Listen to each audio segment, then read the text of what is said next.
Good evening, and welcome back. Tonight, we're traveling to Japan, a land where mountains, forests, and seas are filled with spirits, gods, and stories that have shaped its culture for thousands of years.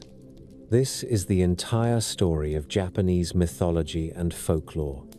Where did the gods come from? How was the world created? And how did myths of storms, sun, and shadow become part of everyday life?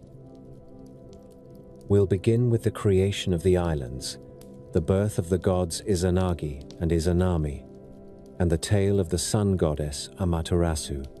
Then we'll wander through stories of trickster foxes, haunting spirits, and heroes who faced monsters with courage and grace. These are tales that mix beauty with mystery, history with imagination, stories that still echo through shrines, festivals, and quiet corners of Japan today. As always, I would love to know where in the world you are listening from and what time it is for you. If you enjoy these stories, please take a moment to comment and subscribe. It is the easiest way to support this channel, and it means a lot. Thank you for being here.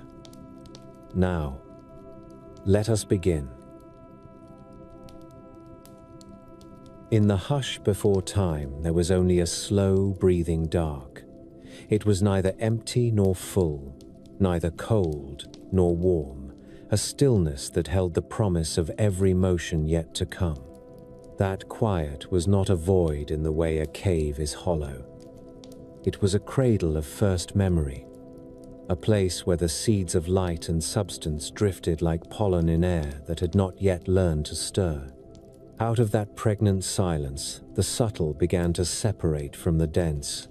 What was light rose into heights not yet named, and what was heavy sank toward a place that would one day feel the tread of feet. Between them, a misted expanse waited, a field of unworked possibility. From the rising came a precinct of the pure.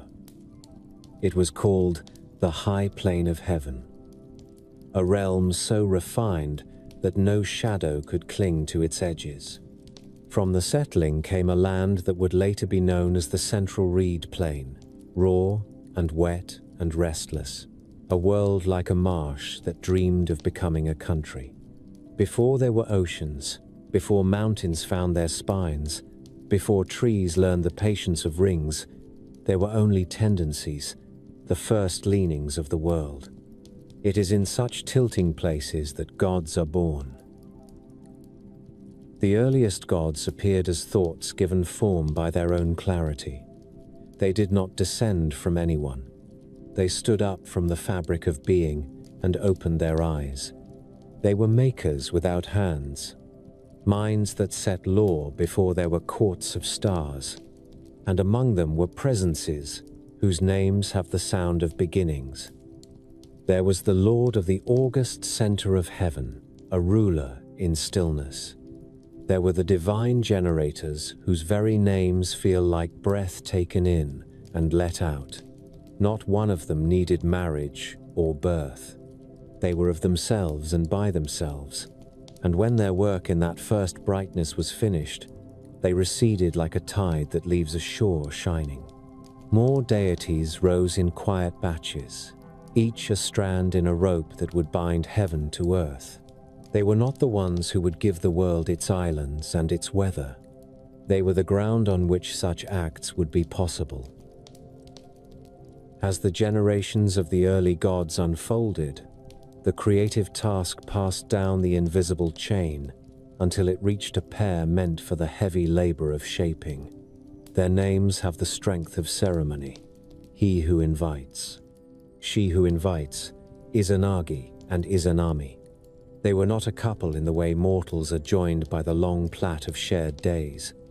They were a pair chosen by a council of deities who understood that the world beneath had congealed into a beautiful incompletion.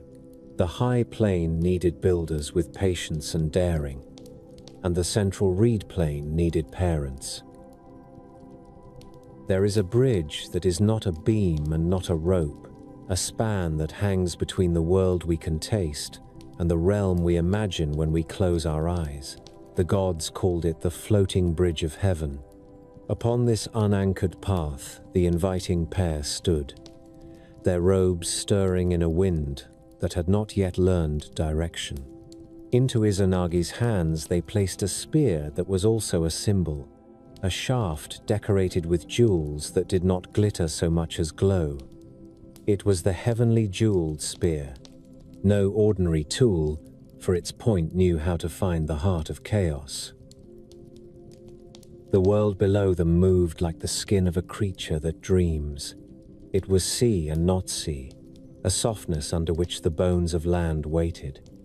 The two leaned forward as a midwife leans toward the sound of a first cry. Together they lowered the spear and dipped its point into the churn. They did not stab. They stirred, gently at first, then with a rhythm that knits threads into cloth. The spear came up heavy with shining drops that fell back in slow pearls. Where each drop struck the surface of the unmade sea, a skin formed and thickened. It gathered itself, became a hummock, then a mass, and at last an island. The first solid under heaven. They named it Onogoro, which is to say self-coalesced, a place that chose to be a place. There are beginnings within beginnings. The new land needed a center, and the pair of creators stepped down from the floating bridge to the still, damp soil. At the heart of Onogoro, they raised a pillar so graceful and tall that it seemed a reed that grew forever upward. Around this pillar, which was both the axis of the world and the first architecture, Izanagi and Izanami performed a rite. They circled it in opposite directions, as if to weave a knot in the air. As they passed each other, they spoke greetings, and in that moment the first words rang upon Earth's ear. Their first attempt at union produced a child that was not right, a poor creature without the bones to stand. The island that lived within that first child was unfit for dwelling and was set adrift upon the surface of the waters. They brought their sorrow to the gods who had commissioned them, and in that council the error was understood. Form has etiquette. Words must be said in a right order. If one speaks first whose turn it is not, harmony is bruised. They returned to the pillar, circled again, spoke in the proper turn, and in that precise ceremony found the answer that opens every locked gate. When they came together after the corrected rite, the land responded. The great 8 islands were born. They did not spring all at once like sparks from a struck stone. They came as a family comes, one after another, each with its own face. Awaji rose first, a long and gentle creature that stretched itself between other lands not yet risen. Shikoku followed, faceted and calm. Oki and Kyushu and Iki, Tsushima and Sado, and finally Honshu, the great backbone of the archipelago, rolled its shoulders from the sea. The people who would one day travel these shores were still the dream of clay, but their roads were being drawn. Rivers learned their beds. The winds remembered routes. The coastlines traced elegant parentheses around future lives. Izanagi and Izanami did not stop at islands. They set about filling the world with its textures. They brought forth the gods who would dwell in tide and current, who would rule fog and rain, who would take the seat of mountains and the nest of valleys. There were deities of marsh and fern, of the bark that protects the tree and the sap that climbs its veins. They delivered gods of bast fiber and weaving, of rice and of the dikes that keep rice fields tame. They breathed out the guardians of roofs and hearths, of thresholds and roads. The catalogue of spirits grew long and beautiful. It was as if the pair were painting with living colors, each stroke a god with tasks and stories of its own. In their palace upon Onogoro, which now stood not as a lone island, but as the first of many, there was joy and purpose. Creation is a high intoxication that leaves the maker radiant and spent. They rested between labors and planned the next children of earth. The sea was salted and given tides. Rivers were taught to braid through plains. The first forests lifted their layered canopies, and the first cranes rehearsed the careful dance that would please the eyes of future enchantments. Night did not yet possess the full weight of its velvet. Day did not yet carry the glory of its crown. Those glories were waiting in their turn. In time, Izanami felt the fierce heat of another birth rising within her. This birth would not be like the others. There are gifts that come wrapped in danger. There are boons that ask a cost. She labored, and the world held its breath, and in the instant when the child slid free, a blaze ran through her, as if the sun had chosen to be born through a mortal door. The child was the spirit of fire made flesh. His name was Kagutsuchi. Flame is both banquet and plague. It means hearth and it means ash. The first breath of the fire child scorched the mother who gave it. Izanami lay pale and still, her robes shriveled at the edges, her lips cracked by the kiss of the heat she had delivered. The palace that had rang with delight fell silent. Izanagi gathered the child whose presence still crackled in the air, and he trembled with torn love and sudden fury. There is a grief that makes a god act like a man. In a passion that was half justice and half the helpless rage of a husband who cannot call his wife back from the far shore, Izanagi drew his blade. He struck. The bright boy of fire died beneath his father's stroke, and out of the blood that spilled from the wound leaped new and terrible powers. Godhead is fertile even in death. From the sprayed crimson came mountains and rivers and gods who had the strength of molten stone. Where pieces of the severed body fell upon the earth, new spirits rose who would one day be called upon to shape mines and forge plows and swords. If sorrow has any mercy, it is that it is not barren. The world multiplies even as it mourns. Izanagi went to his wife and knelt beside her. She was not cold. She was slipping, as if pulled by a soft current whose direction he could not know. The attendants had laid her hair in order and covered her with garments that tried to deny the truth that had alighted like a black bird upon the beam of that house. Izanagi spoke to her with the quiet voice that gods use when they are afraid. He told her the sea needed her. He told her the mountains were asking for her counsel. He told her that he had done a terrible thing, but that he would pull down the stars one by one if that would keep her. She was already listening to a sound he could not hear. The land of the dead was not yet a place of punishments and scales.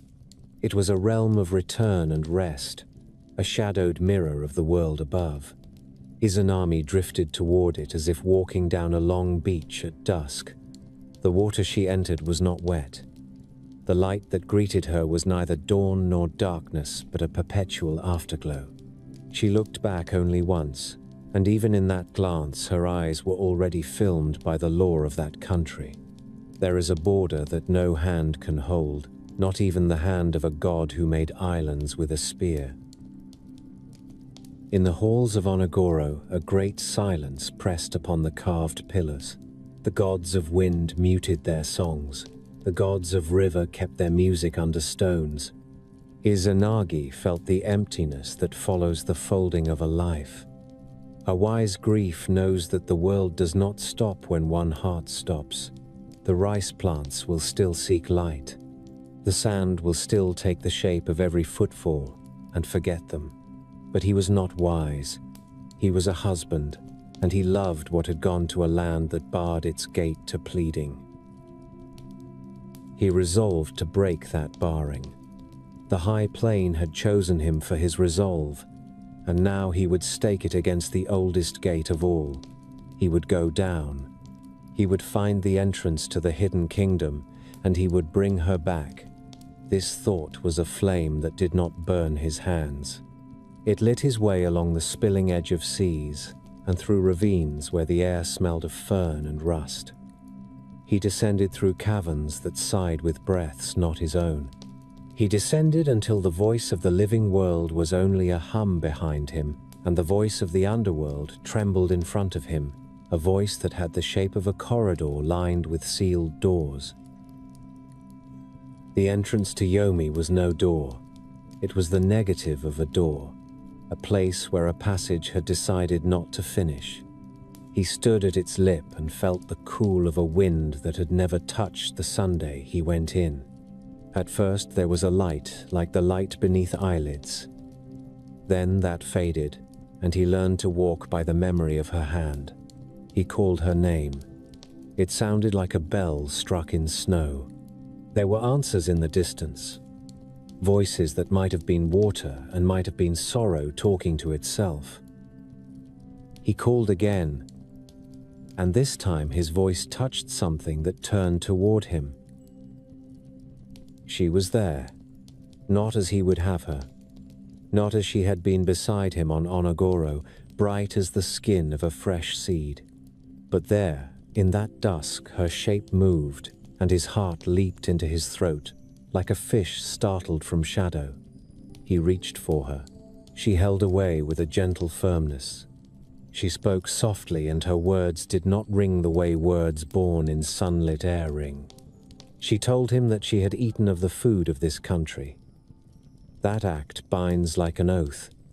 The grains of that table had dissolved into her and made a covenant. She wanted to return, but the law of the far side of the rock is clear.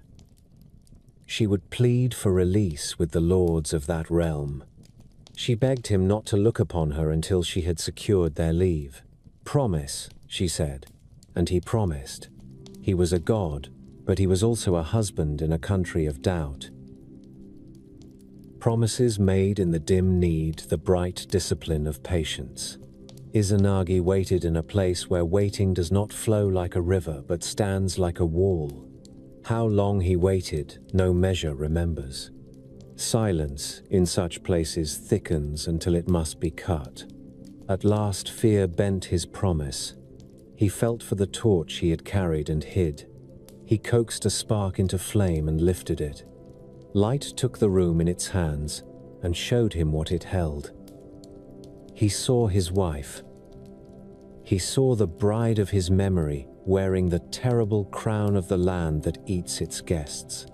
Her flesh had taken on the changes of this place. In her hair perched creatures of thunder with faces like clenched fists. In her mouth lived secrets that gnawed at their prison. From her skin hung heavy shadows like vines from an old tree. The sight broke him in a way that no blade can. He cried out. The sound woke the house. The wardens of that land stirred. She who had begged him not to look felt the betrayal as if it were a blade laid along her ribs.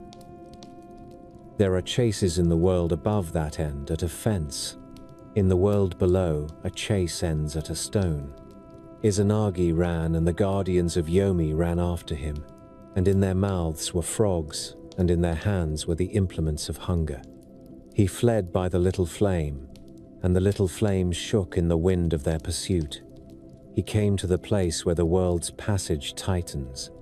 He pulled free a boulder that was not only a stone, but also a law, and he wedged it into the gap.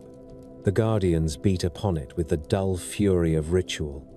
On one side he panted, a god with ash on his fingers. On the other side she stood with the calm that anger brings when it wears sorrow as a mantle. She spoke to him then through the rock. Her voice had weight enough to bend iron. She told him that he had shamed her. She told him that because of this betrayal she would drag down 1,000 living souls every day. He pressed his palm to the stone and answered with a rage that was also resolve. Then I will cause 1,500 births each day, so life will outnumber death, and the living will have a slender advantage. Between those two sentences, the balance of the world was hammered into a blade that cuts us all. He left the stone where it was and climbed back through the veins of the earth. When he came into the light of the upper world, the sun laid itself across his shoulders like a shawl. He did not raise his face to it. He had brought up what the underworld always gives to those who walk it: the smell of endings, the dust of places where names fall away. He was unclean, and though a god's stain is not like that of a man, stain is stain. He walked to a clear river that knew how to forget the footprints of birds. At its edge, he took off the garments that had brushed the caverns. From those garments, as he set them aside, spirits rose. The band that held his hair unfurled, and a deity stepped from the smooth curve. His sandals came away, and tiny gods climbed from the pressed straw. In the high air, another power shook itself so that the very act of disrobing was like tossing a handful of seeds into a tilled field. He stepped into the river, and the water closed around his calves with the sigh of a friend returning. He cupped the water and moistened his lips, and the taste was the opposite of Yomi. It was not thick, it was not old. It was the first brightness poured into a bowl. He washed his left eye, and out of that ablution rose a resplendent goddess who seemed to carry daylight beneath her skin. He washed his right eye and cast it to the sky, and from that washing blazed a god whose silver calm spoke of the slow march of months. He blew the last of the underworld air from his nose, and out of that exhalation came a god who walked with storm at his heels and sea wind in his hair. 3 noble children stood upon the bank, as if they had always been waiting to be called by their true names. The sun smiled in the face of the first. The moon bowed in the poise of the second. The third looked toward the horizon and saw waves lifting like a herd of pale-backed beasts. That moment at the river is one of the great hinges of the world. With it, the upper air found its rulers. The goddess of the sun took her place in the high plain, and wherever she looked, green things remembered that growth is a command. The god of the moon learned the secrets of cool travel and marked the steps by which the sea breathes. The Stormbringer was given the charge of the restless waters and the winds that bruise them. Their father stood upon the stones and felt the last filth of Yomi fall from him like old leaves. He had lost a wife. He had brought balance and children from that loss. The world is a market that insists on exchanges. We hate it. We live by it. From that day, the making of the world entered a new order. Sun and moon learned their circuits. The islands that had felt the sadness of their first mother now tasted the milk of regular seasons. The cranes rehearsed their winter journeys. Rice practiced the logic of flood and drain. The gods of hill and river added a new line to their prayers, for they could feel in those 3 new presences the beginning of a polity. Until then, the earth had been a village of scattered households. Now heaven had birthed a court. A court means more than thrones. It means wars and reconciliations, exiles and returns, contests that end in laughter, and contests that end in blood. Onogoro watched, its pillar still rising toward the unhandled blue. Izanagi turned away from the waterside and began to walk. Somewhere under that same sky, on the wrong side of a great stone, his first beloved had become a queen in a kingdom that mortals learn to name by many names. He did not call out to her again. A promise broken once is not a rope to be tugged. Instead, he looked at the tracks of his children where they had first stood, and he understood that the story he had started would belong to them now. The light would go into the cave and come out again. The storm would make mistakes and also miracles. The moon would separate from the sun and teach lovers to miss each other. Everything that would come was already beginning to move. The gods would laugh and shout and break, and mend the world as only immortals can. Serpents would drink wine and fall to swords. Heroes would be tricked into wisdom. The land would be offered and yielded. A grandson would come down the heavenly stairway and plant his foot in the soil and call the fields into an order that would one day be written in lore and song. For now the river ran, and the god who had washed away the smell of the underworld shook his hair and felt clean. In that cleanliness there was grief. Purity does not erase the impression left by love. It does not flatten the bed where two lay or smooth the stone where a hand pressed. Izanagi carried the shape of his sorrow like a mark cut into wood. That mark would be read by those who came after. It would be retold. It would become the reason fathers stand with strong faces at the threshold, while mothers teach children that food taken from the wrong table is a chain. The first chapter in any world is a chapter of separations. Heaven separates from earth so that each may become good at being itself. River separates from sea so that taste may vary and migrations have meaning. Life separates from death and then must live with the knowledge that the separation is both true and thin. The stone at Yomi is a door and a wall at once. The spear that stirred the first island is a bridge and a boundary. The gods who know all this step carefully. The gods who forget it learn with bruises. The rest of us listen to their stories and try to glean a rule for our small lives. All of this was written into the grain of the world when the first island hardened under the falling drops from a jeweled spear. The palace at the center of Onogoro stands even now in the imagination of the faithful, its pillar rising like a phrase that never finishes. The names of the Great Eight Islands are still spoken as if each were a bead rubbed warm by years of use. The tale of the Fire Child is still told around hearths that sometimes forget how to be merciful. The story of the boulder set in a mouth of the earth is still recited under breath when goodbyes are said to those who will not return. From the riverbank, where a father found 3 sudden lights upon the face of the water, the world leaned forward into its next telling. It leaned toward the siblings whose quarrels and reconciliations would weave a net strong enough to hold a nation. It leaned toward the dragon whose tails would be cut, and toward the sword that would pass from hand to hand like a promise. It leaned toward fields that would glow with rice and shrines that would clean the air with cedar and silk. The first breath had been drawn. The second was coming. The book had been opened by a spear point, and a pillar held the page against the wind. Grief is a teacher with a dark lamp. When Izanami slipped behind the stone of endings, Izanagi learned what no creator wishes to learn, that even a god can be made small by the loss of a companion. The islands he had coaxed from ocean foam stood where he had left them, green and obedient. Yet the air of Onogoro tasted of ash. Servants hushed their footsteps. The pillar at the world's navel seemed taller and lonelier.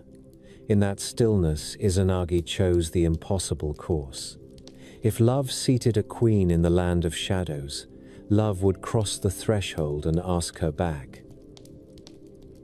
He began with signs. In the sanctuaries of the high plain, the older gods cast lots and read omens that drifted down like pale leaves. The lot declared that the passage into the other realm lay where the earth's skin grew thin and cold. Izanagi wrapped himself in travel robes and took a staff that knew the story of every tree. He set out along the edge of the islands, where cliffs speak the clean language of stone. He crossed beaches of new sand that squeaked under his sandals and followed river mouths, where gulls rehearsed their bright quarrels. No mortal song marked his way. He was a husband, and that was enough. The entrance to Yomi does not declare itself with a gate. It is discovered by a change in the breath of the world. The wind from the sea fell silent. The insects forgot their lines. The ground lost its warmth as if the sun had decided to visit another story. A cleft opened in a hillside furred with ancient moss, and beyond it a corridor sloped into a patient dark. Izanagi did not call. He knew that names have power, and he had already spent his own name in a broken promise once. He steadied his heart and went down. The first bend in that corridor tasted of iron. The second smelled like rain that never arrives. The third swallowed sound so completely that even thought seemed to wear soft shoes. He met no guardians at the threshold. That custom belongs to later ages.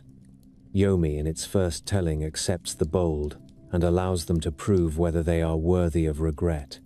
Izanagi walked until the pressure of the earth above felt like a hand on his head. Then the passage opened, not into a hall of pomp, but into a country where color had forgotten its duties. There were plains lit by a light that drew from neither sun nor moon.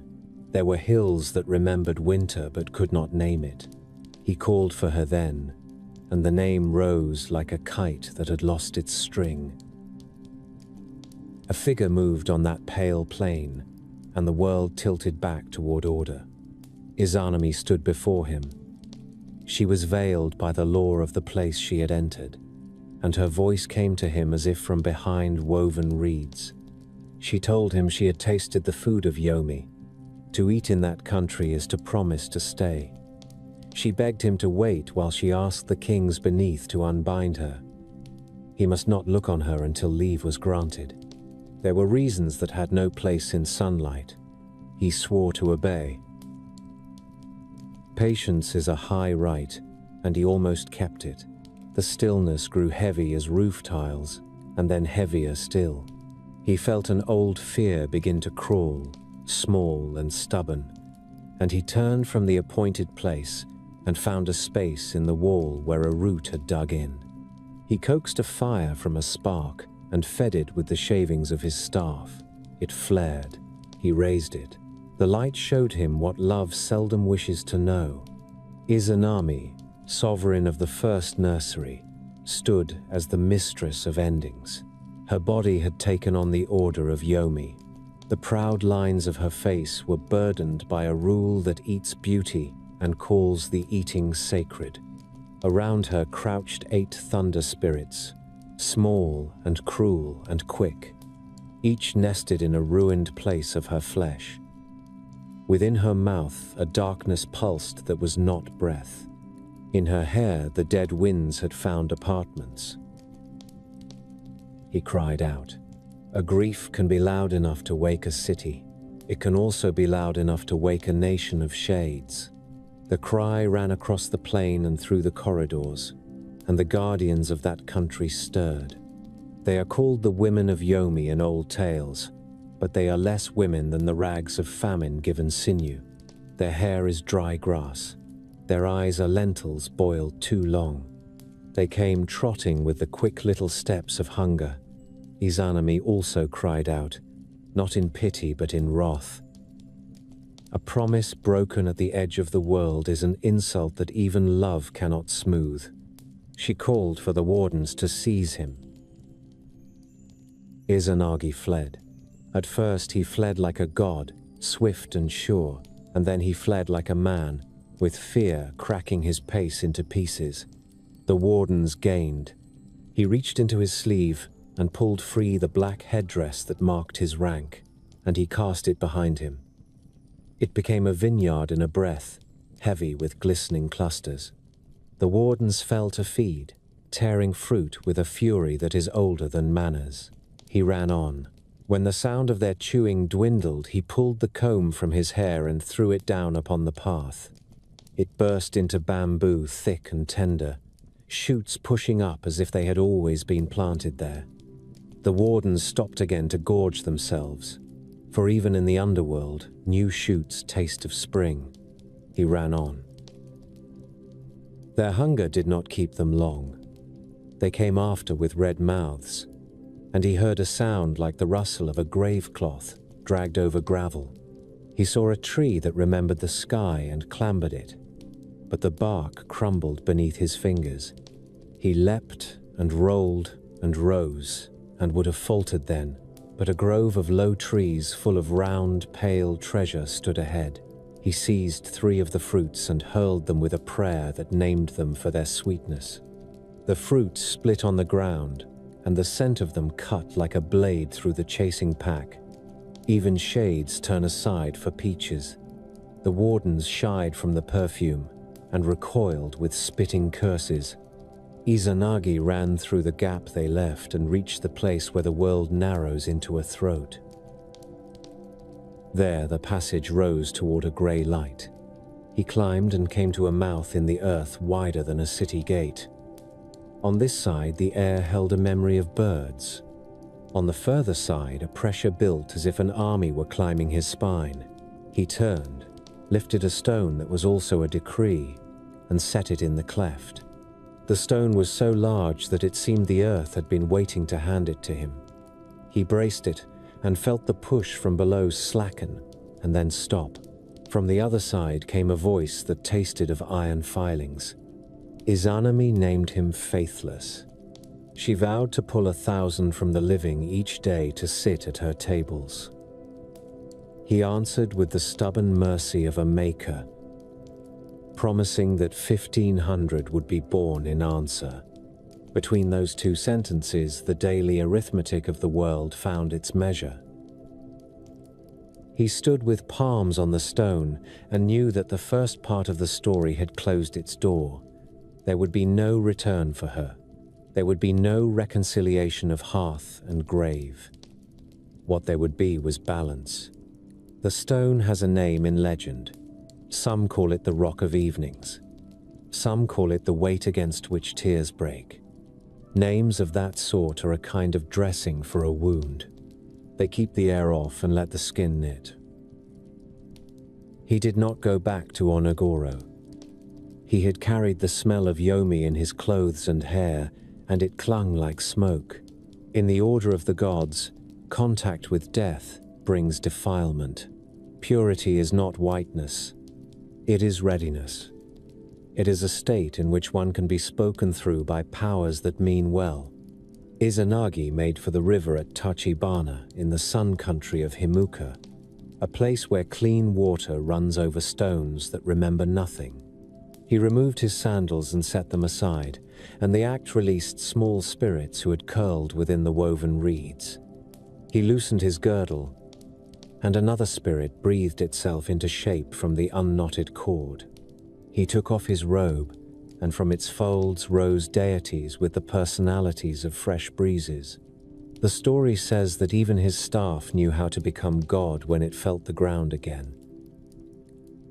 He stepped into the river, and the water gave a little start, like a friend surprised by a guest returned.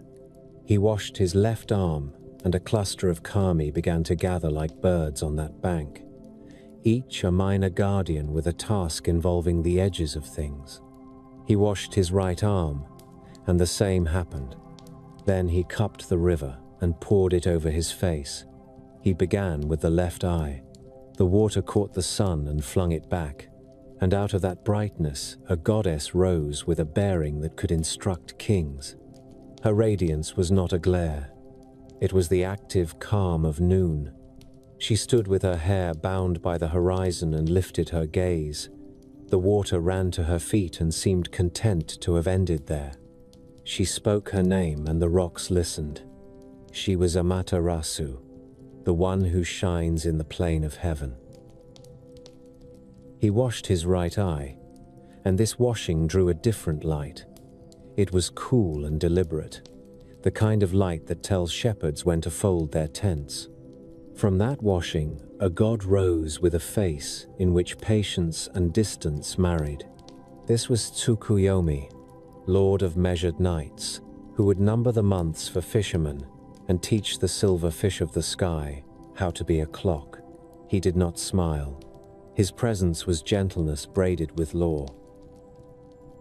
At last Izanagi closed one nostril and blew out the air of Yomi that still clung there. From that proud gesture sprang a god whose stride had the length of weather. He smelled of salt and the steel taste of rain.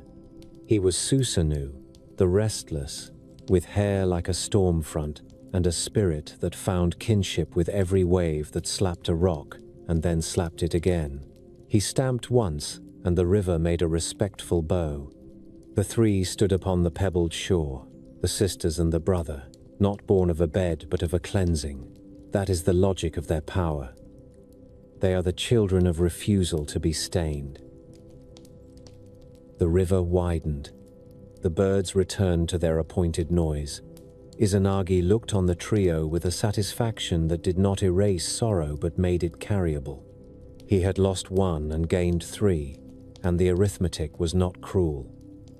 He named their realms with the firm voice of a sovereign who has built fields and knows how to assign them.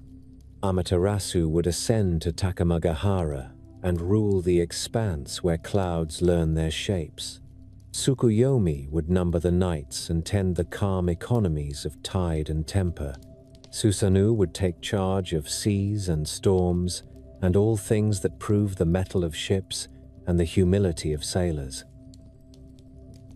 The Chronicles of Purification list many more kami born from that rite. A whole court of thresholds and turns. There was a goddess for the crossing of rivers and a god for the removal of impurities at the rim of a village. There were guardians of drains and guardians of gutters, powers that bless the humblest of boundaries. This theology of edges is one of the deep colors of the old faith. The sacred is discovered not only in height, but in the careful tending of seams. When a road leaves a forest, there is a god that watches that step. When a child passes from fever to health, there is a god that registers the change with a nod. Izanagi stood in the flood of such presences and knew the world had been cleaned and reset. He did not forget Yomi. He did not curse it either. In the everyday speech of the shrines, death is not evil. It is heavy. It stains. It requires washings and recitations, and then life may resume. Izanagi left the river and shook his hair and felt the last weight slide away like a shawl. He ordered a shrine to be raised for the peach that had turned back his pursuers, a token of gratitude for sweetness that saves. He ordered rites for the spirits that rise from clothing and tools, which teach even immortals to treat possessions with respect. Then he turned his attention to the future, which now wore the faces of three young gods. Amaterasu went up. Stories say she took with her the mirror in which the world learns to recognize itself, and they say that when she sits, it is on a seat of white that does not forget any vow. She brought light that is not only brightness, but a discipline of warmth.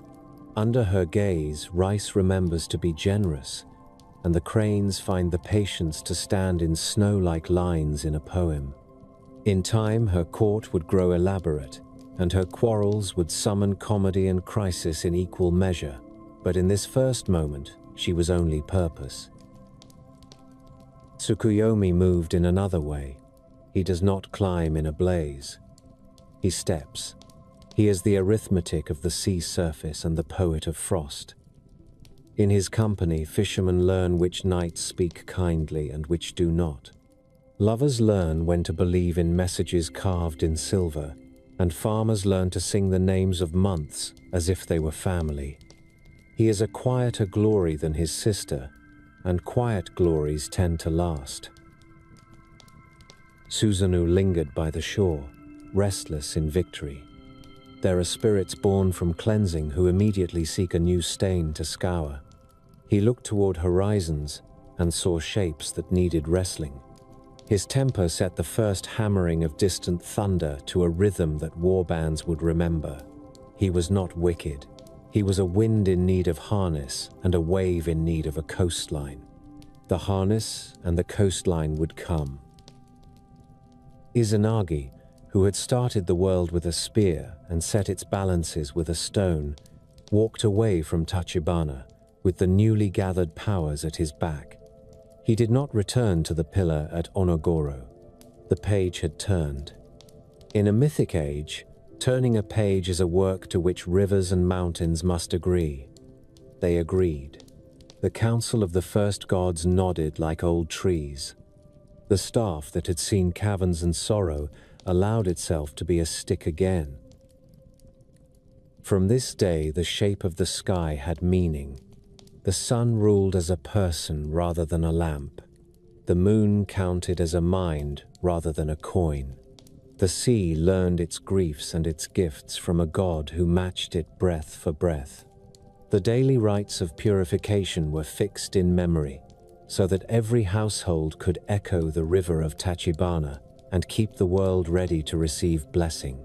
The terrible arithmetic declared at the border stone took hold. Each day the houses of ending opened their doors for 1,000. Each day 1,500 doors swung wide in the houses of beginning. Numbers do not console the bereaved, but they do feed the fields. A people can live by that surplus. Priests would later stand at river bends and chant the names of the many who had risen from that first washing. They would sweep the thresholds of shrines with brooms that know old songs. Women would tie cords to branches and ask that the stains of their households be taken downstream to unremembered places. Men would touch their foreheads to stones that look the way law feels. Children would learn to bow to mirrors and to their own reflections. All these customs are the ripples of one act. A husband went to fetch his wife from the land that never returns its guests. He failed. He set a stone where a door should be. He washed. 3 presences rose that would bind the next chapters together. So the stage is set for the quarrels and reconciliations of light, for the long conversations between day and night, and for the dangerous kindness of storms. The spear has done its work. The stone has done its work. The river has done its work. The rest belongs to the 3 who stood shining and wet on the bank while their father shook the last drops from his hair and told them where to sit. In the beginning of their rule, the 3 noble children did not yet know how sharp family love can become. The orders were clear. Amaterasu held the high plane and wore the work of day upon her brow. Tsukuyomi kept the silver account of the night. Susanoo strode along the borders of sea and weather. That clarity was a map. Yet maps do not still the wildness of hearts. The sun had the serenity of rightful place. The moon had the patience of numbers. The storm had the ache of an unfinished grief, for Susanoo carried a wound named for his dead mother, and it tugged at his temper as the tide tugs at a boat. Tsukuyomi was first to lose balance. Amaterasu appointed him to attend a banquet given by the goddess of food, who is called Ukemochi in the old songs. She desired to honor the court of heaven and the realm below with a feast that drew its flavors from every quarter. She turned to the sea and breathed out fish already seasoned with waves. She faced the mountains and released game dressed in herbs of the upper slopes. She looked upon the rice fields and filled bowls with grains steamed in their own perfume. The making of food is a sacred art, and in these early days it was raw miracle. Tsukuyomi watched the goddess work and felt disgust instead of reverence, for he saw that the gifts came from places that would later be veiled by kitchens. He condemned her as defiled and, seized by a proud revulsion, he slew the very host who had set the table. So ends one of the worst dinners in myth. Amaterasu heard of this act, and grief sharpened into judgment. She named the deed shameful and forbade Tsukuyomi ever to stand before her again. From that decree comes the custom that the sun and the moon do not visit the same sky. Day and night part company like estranged kin who exchange messages by the turning of seasons. In some tellings, the food goddess does not remain dead, for from the places where her body fell there rose the blessings of field and silk and millet and oxen and horses. If so, it would be another instance of the way the old stories weave sorrow into harvest. But the stain upon Tsukuyomi's name endured. He withdrew to the realm that his office determined and became a lord of measured distance. All this while Susanoo stormed. He wept and raged for the mother who had gone down among the dead. He churned seas and snapped trees by the root, and made even the brave gods of the high plain put stones in their sleeves and watch the sky. At last, their father Izanagi, who had set the balance of births against deaths and washed the underworld from his skin, told Susanoo to leave heaven. The order fell from a mouth that did not issue idle commands. Susanoo was to depart and take up his role in the lands below. Before he went, he swore that he would bid farewell to his sister and prove his intentions were not poisoned. Amaterasu is a sovereign who counts the cost of error. When word came that her unruly brother climbed toward the high plain, she girded herself for trouble. She braided her hair with authority and armed herself with the jewels of office. She arranged the court and met him with vigilance that looked like grace. Susanoo declared he had no wish to unseat her or overturn the halls. She did not trust him. He asked for a trial that would show the truth of his heart. "Let us each draw children from the regalia of the other," he said, "and let the nature of those children be witness to the purity of our intent." It was a peculiar contest. Amaterasu took the sword of Susanoo and with ritual precision broke it into pieces and washed these shards with words. From the breath that rose over that washing emerged 3 goddesses whose dignity shone like the line that separates day from night. Susanoo in turn took the string of Magatama jewels that hung upon the breast of Amaterasu and crushed them to mist with his teeth and spit. From that mist rose 5 male gods with proud brows and the wildness of first sons. Susanoo claimed victory not once but twice. First, he declared that the 5 boys belonged to him and that their strength proved his sincerity. Then Amaterasu argued that because the boys came from her jewels, they were hers, and that the 3 maidens had been born from his sword, and so were his. When she made this accounting, he again shouted triumph, since the 3 maidens were each worth a kingdom, and they issued from his property. In truth, neither claim mattered to what happened next, for the contest had stoked the heat in his blood, and victory made it boil. He ran through her fields and broke the banks that kept the water patient. He tore up furrows with the joy of a boy gone too far. He fouled the clean halls where fine cloth is stretched and beaten into a sheen, as if he could not bear the thought of order kept by rhythm. Last of all, and worst of all, he brought a pony of heaven, flayed it and hurled the carcass through the roof of the place where the women of the sun goddess were weaving. The sacred craft was broken, and a maiden died with her shuttle still in her hand. The act was desecration. It was a wound to heaven's household and a blow to the art by which garments are made for kings and for gods. Even those who loved the storm god looked away. There is a moment when a queen refuses to be struck again. Amaterasu left the court. She slipped away from the outrage and walked to a mountain gorge where a cave opened like a mouth. She entered that hollow and pulled a stone door against the world and sat within its black throat. She did not sulk. She removed herself from a creation that had forgotten how to deserve light. The withdrawal of a sun is not a metaphor in the language of gods. Day ended, crops bent and failed, wolves took courage. Things that hide by nature learned a new boldness and came to stare at the very doors of houses. The heavens lost their lamp, and despair settled like a second night. The gatherings of gods that followed are among the most beloved councils in any mythology. They came from distant corners, powers who usually keep to their own provinces, and crowded the riverbanks below the mouth of the cave. There were smiths whose anvils do not cool.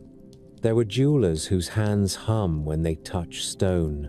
There were singers and dancers whose feet remember the world before it was a world. The gravity of disaster gave them a communal wit. They talked until their breaths made a small wind and decided that laughter might do what anger had failed to do. The plan required 3 gifts and a bravura performance. First, they asked the master smiths to forge a mirror broader than the bellies of drums, a disc so polished that it could hold a sky without a ripple. Ishikoridome is the name sometimes given to the deity of stone shaping, and by that hand, the mirror was made. Second, they asked the jewel maker, who is called Tamanuya in old recitations, to string together a length of curved jewels, as green as wet pine and as red as sake on fire. These would be hung to delight the eye of a goddess who has never been impervious to the kindness of beauty.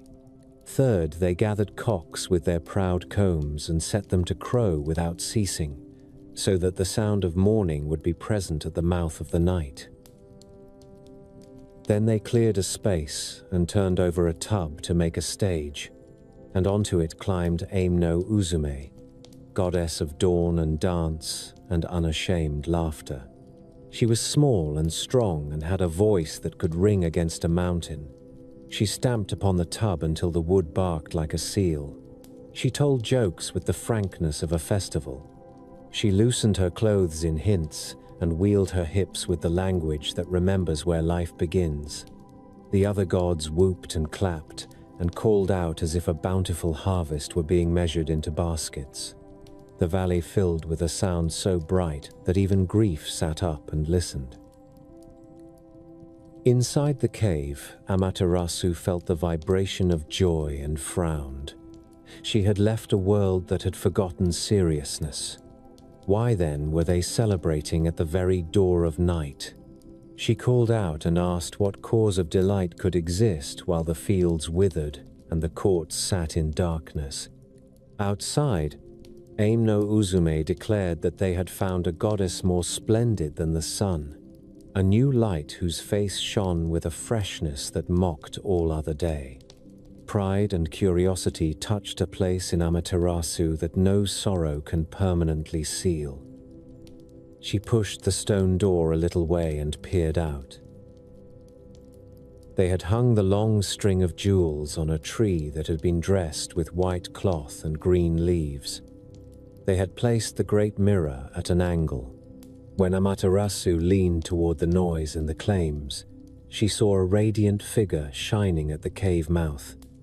She did not know it was herself. Gods are as vulnerable as we are to the shock of their own reflection. She stepped closer, and the face in the mirror brightened and drew near. At that instant, a strong deity whose name is Aim no Tajikarao leaped forward, seized her wrist, and drew her out into the open. Others swung the stone door shut and dragged a heavy rope across it, a sacred rope knotted in such a way that even a goddess hesitates to cross. The light rolled over the valley like poured milk. The cocks rejoiced, and at last their crowing fit the world again. The relief ran through every rank of being. Rice lifted its young blades. The carp turned on their sides and showed gold. Even stones smiled in their slow way. The priests of later centuries would reenact the raucous dance of Uzume in solemn theaters and in village squares, for it is right to laugh at the memory of disaster overcome by wit. As for Susanoo, the court exacted penalties. His hair was cut, his nails were torn out.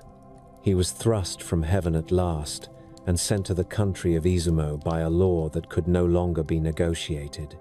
He went like a storm that has spent itself over mountains and heads for the lowlands in search of a new argument. It is worth pausing over the symbols gathered at the cave. The mirror would become one of the treasures by which a sovereign is recognized. It is the reminder that good rule is reflective rather than blind, that it requires a face to see itself and be corrected. The string of jewels remembers the first economics of worship and the sweetness by which the heart is steered toward attention. The rope pulled across the cave mouth is the ancestor of every sacred boundary drawn at shrines, the reminder that there are thresholds which should be crossed only in the right mind. The dance of Uzume endures wherever ceremony understands that the sacred is not only severe. Joy is a ritual as binding as grief. The quarrel of the siblings did not end with the opening of the cave. It found new chapters, new wounds, and new restorations. Yet this episode decided the great rhythm by which mortals live. Light can be lost and found. It can hide and be fetched with laughter and tact. The sun can be caught by a mirror and courted with jewels, and invited by songs that make even the sober shake their shoulders.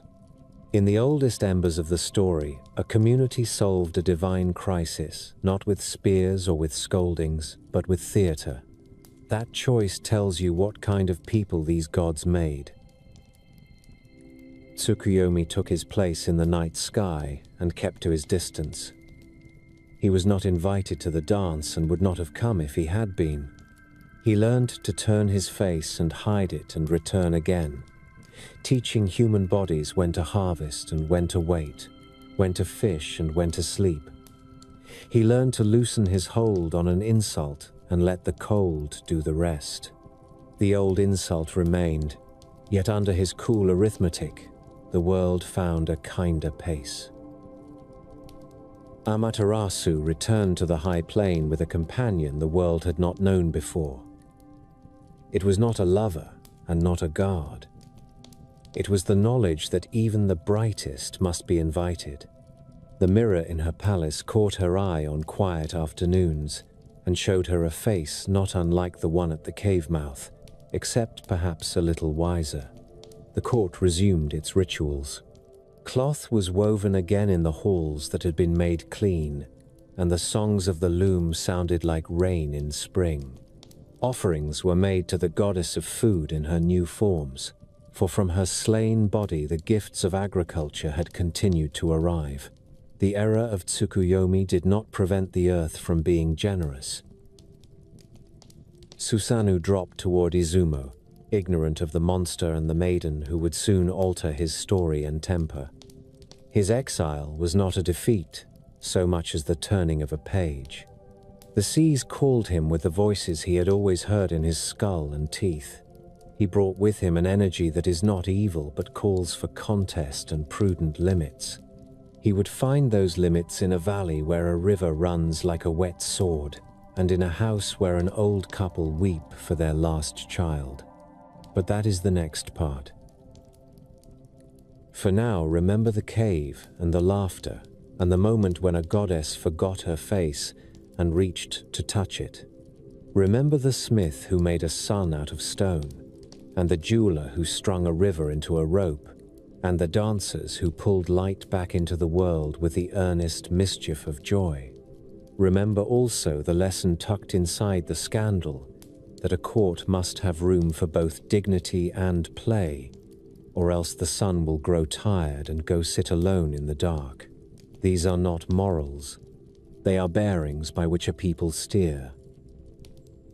Exile does not quiet a wind. It redirects it. When the court of the high plain cut the nails of Susanoo and trimmed the fury from his hair and sent him down, the sea took possession of him at once. He fell toward the green provinces of the mortal world as a squall falls, with quick intent and the scent of salt in its cloak. The decree that banished him did not remove his nature. It gave the earth the chance to tutor it.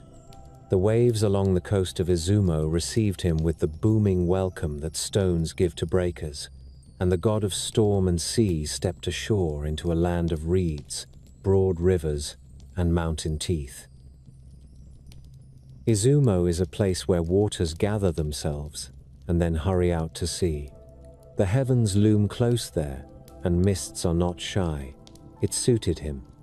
He walked inland along a river that ran white at its edges and brown in its belly, and followed it until he heard human voices thick with sorrow. The sound came from a lean house pressed close to a bank that had seen floods. There an old man and an old woman were trying to persuade their hands not to shake.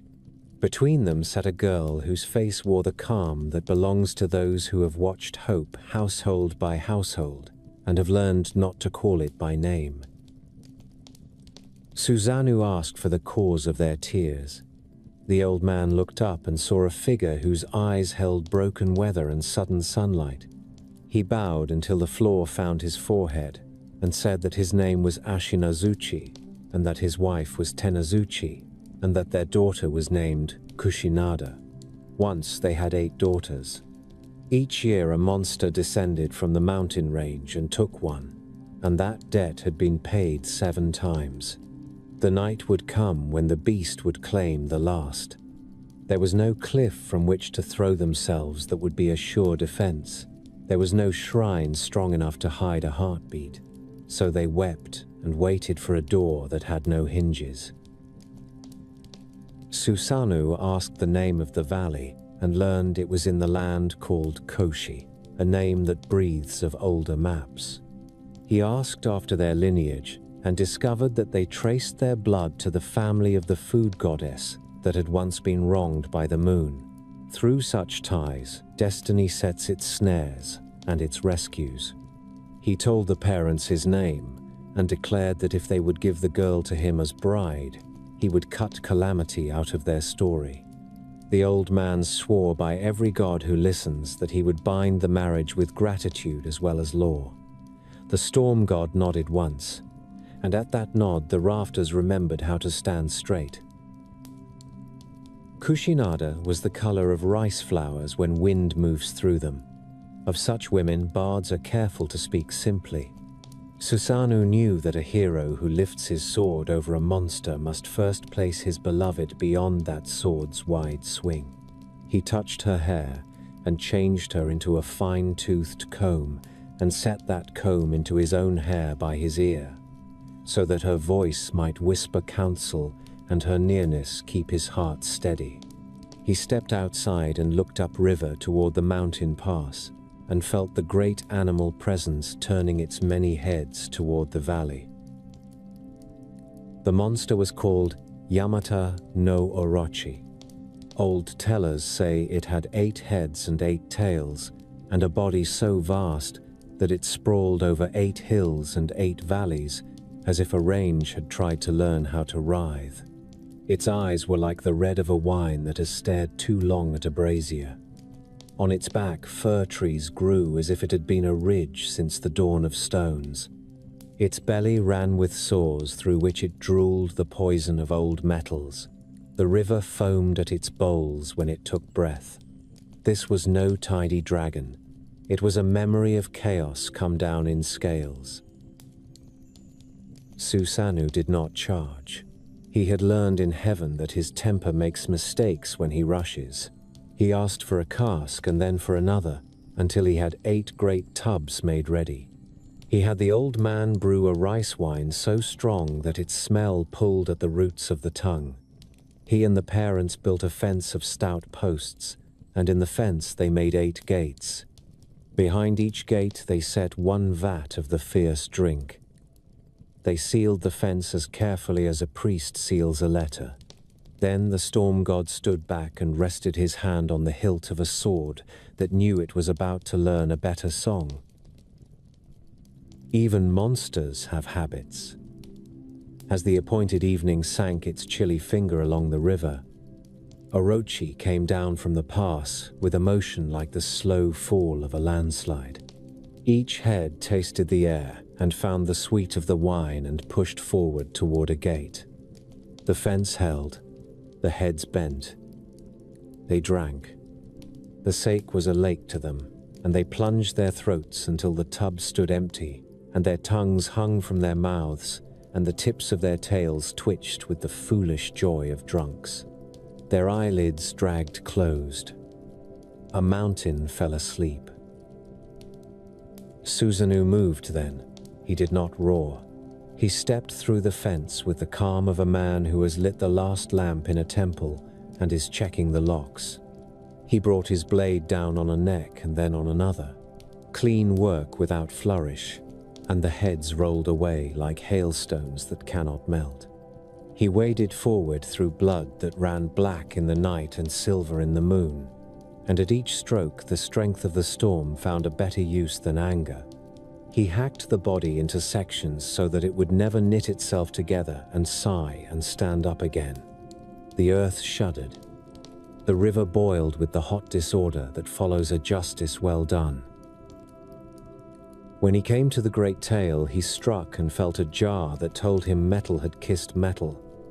He frowned and cut again, and found within the tail a blade of such fineness that the god himself caught his breath. It was not a thing made by any forge he knew. It carried the memory of clouds that gather and of the clear mind that disperses them. They named it Ama no Murakumo no Tsurugi, the heavenly sword of gathering clouds. It would later be called Kusanagi, the grass cutter, for a deed to come, but that song belonged to another age. Susanoo lifted the sword and understood that sometimes a beast dies, not only to end a hunger, but to release a gift. He washed the blade and held it up to the night. Then, because even the proud know when they owe a sister a gesture of reparation, he sent the sword to Amaterasu in the high plain. "Take this," the message said. "Let it be a token that your brother has learned at least one way to do the work of order." In later centuries, people would say that this blade and a mirror and a jewel were the three objects by which a sovereign is known. In this first moment, it was simply a beautiful weapon rescued from a carcass and given upward with a bow. With the serpent destroyed, Susanoo returned to the house by the river and took the comb from his hair. Kushinada stood in the chamber like a vow kept. He married her with words that remembered that tenderness is also a strength, and they built a home at Suga in Izumo, where the air is as clear as water found at the base of a cedar.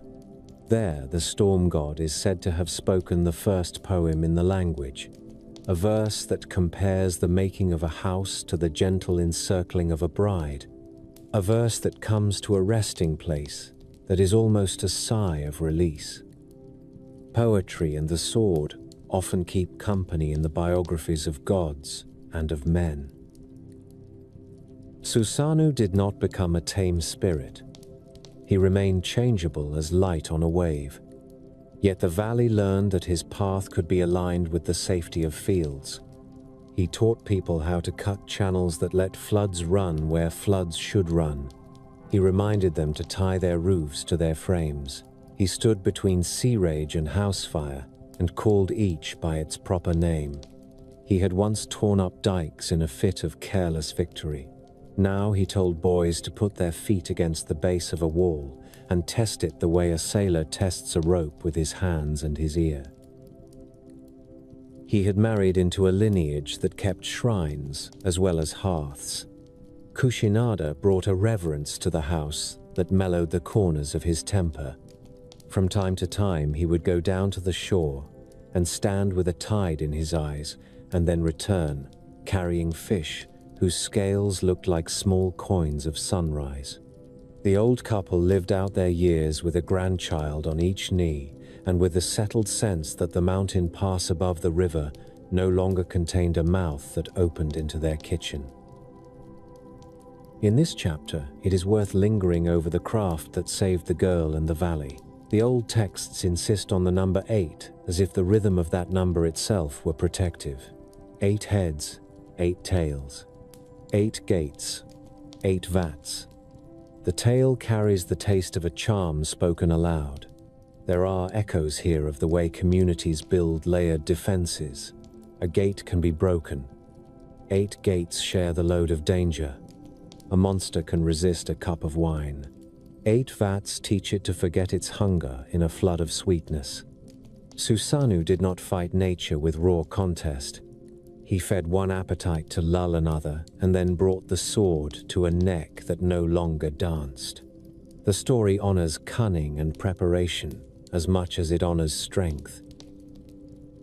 There is also the matter of the hidden sword.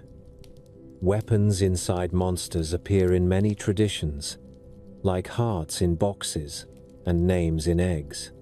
Here, the discovery makes a double point. First, it declares that in the gut of chaos there can be a gift that belongs to order, a token forged in mystery that only a conqueror can free. Second, it shows a god at his best when he sends that gift on, instead of keeping it to strut before the village. The sword that will one day be drawn by a mortal hero belongs to the sun before it belongs to kings. Susanu's house at Suga became a place of instruction. Here, boys were told by elders who had seen the river run red that rage is a poor engineer. Here, girls were taught by a woman who had been a comb that a calm head is as valuable as a broad shoulder. The god who had frightened heaven learned to sleep with his face uncreased and to wake with his fingers loose. He did not stop being a storm. He learned to be a storm that understands the difference between a field and a fortress. Yet the history of Izumo does not end with a wedding and a poem and a buried tale. The land raises leaders among its kami just as it raises moss on stones. The house of Susanu would send forth a descendant who would tame the central plains and order mischief into law. That work lay in the hands of a god whose name means Master of the Great Land, a patient maker of roads and cures and bargains. He would learn kindness from a hare, and courage from a trickster, and prudence from tests set by an ancestor who respected sharper minds. His age would answer a call from the high plane and would mark a new transfer of authority from earth to heaven. Before that tale begins, let us stand one last time at the fence of 8 gates and listen to the river sliding past the stumps of what once thought itself eternal.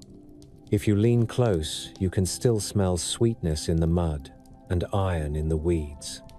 The air of Izumo carries the memory of a night when laughter fled from the world and then returned, and of a later night when something even darker came down the mountain and never walked back up again. It is for such nights that gods are allowed to be difficult, so that when the moment comes, the difficulty can be turned into rescue.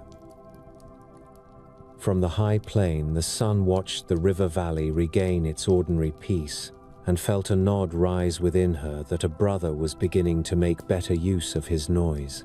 In the palace, a sword rested on a stand of silent wood. In a garden, a bride learned the paths of her new house. In the pass, a silence took seat, where a many-headed thing had once sagged. The story moves now from the storm to the land, and from the flash of a blade to the patience of rule. Islands endure by the patience of their makers. After the serpent was cut and the river of Izumo ran clean, the work of shaping the country passed into hands that favored craft over clamor. Susanu had offered the valley a thunder lesson and a love song. What the land needed next was a steward who would make roads where there had been only tracks, who would coax medicine out of bitter greens, who would teach spirits and people how to share a household. That steward rose from the lineage of the storm. He is remembered by a name that is both title and fate, Master of the Great Land, Kuninushi. He did not begin as the tallest tree in the grove. He was the youngest among a brood of brothers so numerous that storytellers give up counting and call them 80. They were proud hunters and striders who spoke of marriage as if it were a game played with spears. Their target was a princess of the Inaba region, a woman of sharp mind and eyes like clear river water. Her name was Yagami Hime. The 80 brothers set out to woo her with the swagger of men who assume that the door of a heart opens to noise. Kuninushi traveled behind them like a servant, burdened by their bundles, his shoulders wearing the marks of straps. There is a particular kind of greatness that walks at the end of a line and learns to see what leaders miss. On the way, they came upon a white hare in dreadful pain. Its skin had been stripped by a cruel trick of sea folk, and the creature shivered in a patch of sand that stung it with every breath. The elder brothers laughed at the animal and offered false counsel, which is a form of malice. They told the hare to bathe in salt surf and lie in the wind. The poor beast did as told, and its agony grew like fire under dry brush. Then the last man to pass set down his burdens and knelt. Kuninushi spoke as one speaks to children and to those who suffer. "Wash first in fresh water," he said. "Then lie upon a bed of soft reeds, and the pollen will be balm." The hare did this, and was restored by the simple kindness of water and plant dust. The creature stood whole again, and blessed the man who had seen it, prophesying that the princess of Inaba would not choose a suitor who mocked pain. She would choose the one who had stooped to help a hare. So it happened. Yagami Hime held a court of her own judgment. She saw through ornaments and boasts, and named the youngest as her husband. The 80 glowed with insult, and their glow was dangerous. Pride that has been cut bleeds rage. They tried to kill their brother with a scheme that would have suited ogres. They coaxed him into a burning trap and left him as charcoal for the wind. In one telling, it is his mother who found a way to call him back. In another, gods of healing stepped from groves and mountains and brought him around with herbs and breath. Whichever the path, the boy who had lifted a hare to mercy was lifted in turn by hands that cared for him. He rose with scars that would later read like scripture. The elder brothers tried again, and the world grew tired of their malice. The mother who had rescued the youngest urged him to flee to the far root of the earth, where Susanoo kept a house beneath thunder. "If you would live," she said, "go down and seek the Storm Father. Take his tests, win his favor. Gain a weapon that cannot be turned by envious kin." Kuninushi obeyed, because obedience to wise counsel is a form of courage that ballads do not always praise loudly enough. The path to the undercountry led through valleys where the wind smelled of iron, and through halls lit by a glow that seemed to rise from within the stones. There, in a fortress of strange hospitality, he met a daughter of Susanoo named Suseri Hime. She saw in him what he did not yet know he possessed, the steady flame that cooks food without charring it. Love found its sentence in their first look. Susanoo arrived with a laugh like surf under a cliff and stared at the visitor who wanted to marry his child. The old storm does not give consent to any hand without a trial. "If you seek to be kin," he said, "then live this night in the hall where serpents sleep. The snakes are unkind." The boy went to the hall, and Suzurihime slipped to him a scarf that held a protection charm. When the snakes raised their heads, he wrapped himself in the gift, and the bite could not find his skin. Other trials followed, each with the flavor of an object lesson. Survive a room of centipedes whose armor sings against itself. Escape a chamber filled with bees that smell fear with a nose for truth. Sleep in a storehouse made of the things that wake if you look at them wrong. In each case, the daughter supplied the wisdom that balances valiance. She taught him that a string can be a leash for trouble, that a tune can turn anger aside, that a grain of patience is a mountain in disguise. At last, Susanoo set the sharpest test. He asked the boy to draw his own hair into a knot and use a bow to pin it in place, then sent him out to an empty field and fired the grass around him. Flames drew a circle and began to tighten. Kuninushi did not thrash at the fire or plead with the sky. He remembered the old story that a blade can cut grass when it must. He cut a path where the circle was weakest and escaped the heat that tried to frame his last breath. There are many lessons here, and one of them is simple. A trap does not hold a mind that knows how to find a seam. Satisfied, or at least contained by respect, Susanoo yet tested the youth one last time. He hung the great sword that had once cut a serpent above the marriage bed, as if to remind all parties that a god keeps his edge, even in domestic bliss. The gesture was gruff blessing dressed as warning. He then gave his daughter to the survivor with a look that said, "Take care of what I love, and I may, on a good day, remember to approve." From the store of his power, he offered words that could bind and words that could loosen. The young couple left the halls beneath and rose again into the lands of light, carrying with them trophies less visible than blades. They had patience and a habit of listening, and the knowledge that a house survives when its keepers laugh before anger takes the floor. Once returned to the river world, Kuninushi set about his great work. In the old tongue, they call it the making of the land. The phrase means more than walls and fields. It means the art by which spirits and mortals learn to share a calendar. He became the one to whom local gods brought disputes. He learned the names of marshes and the tempers of winds. He taught healing that moved beyond the camp recipe and became a set of prayers and instructions. Night fever yields to water taken with a charm made from the seventh leaf of a stalk that grows where cranes sleep. The bite of a bad spirit yields to smoke that passes 3 times through a ring of reed and 3 times through a ring of willow. These details make historians frown and grandfathers smile. A people is stitched by such fragments. In this labor, he found a companion as odd as a legend can grant. The figure was oar tall to the knee and boy small above it, sly of eye and quick of hand. He was called Sukuna Bikona, which is to say little lord, and he came ashore one day on a stalk that floated like a boat. Some say he slipped from the sleeve of a god who was cursing a gate.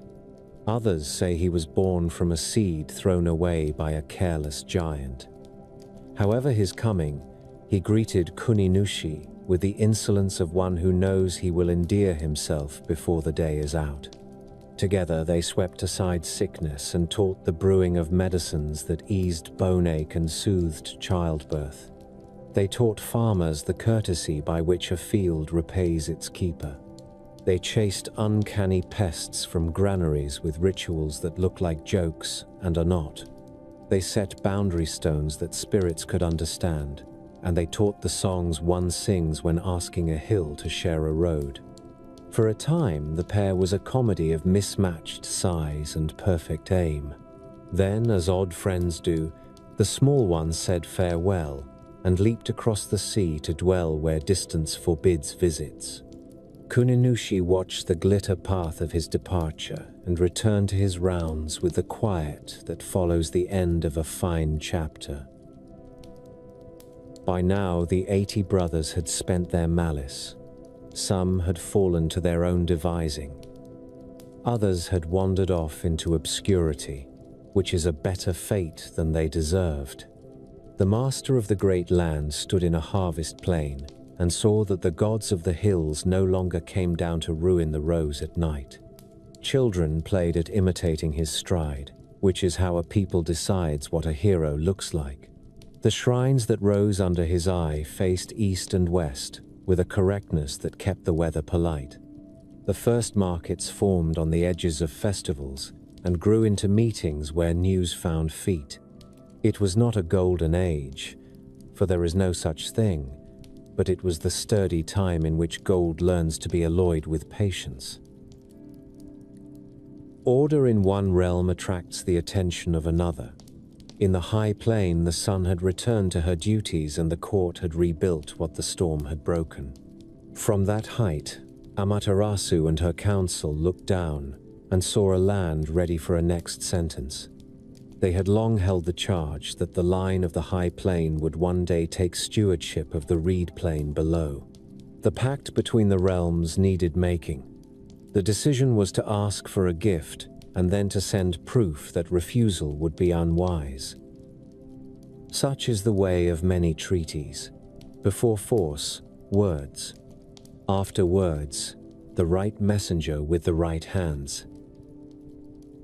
Envoys came and went.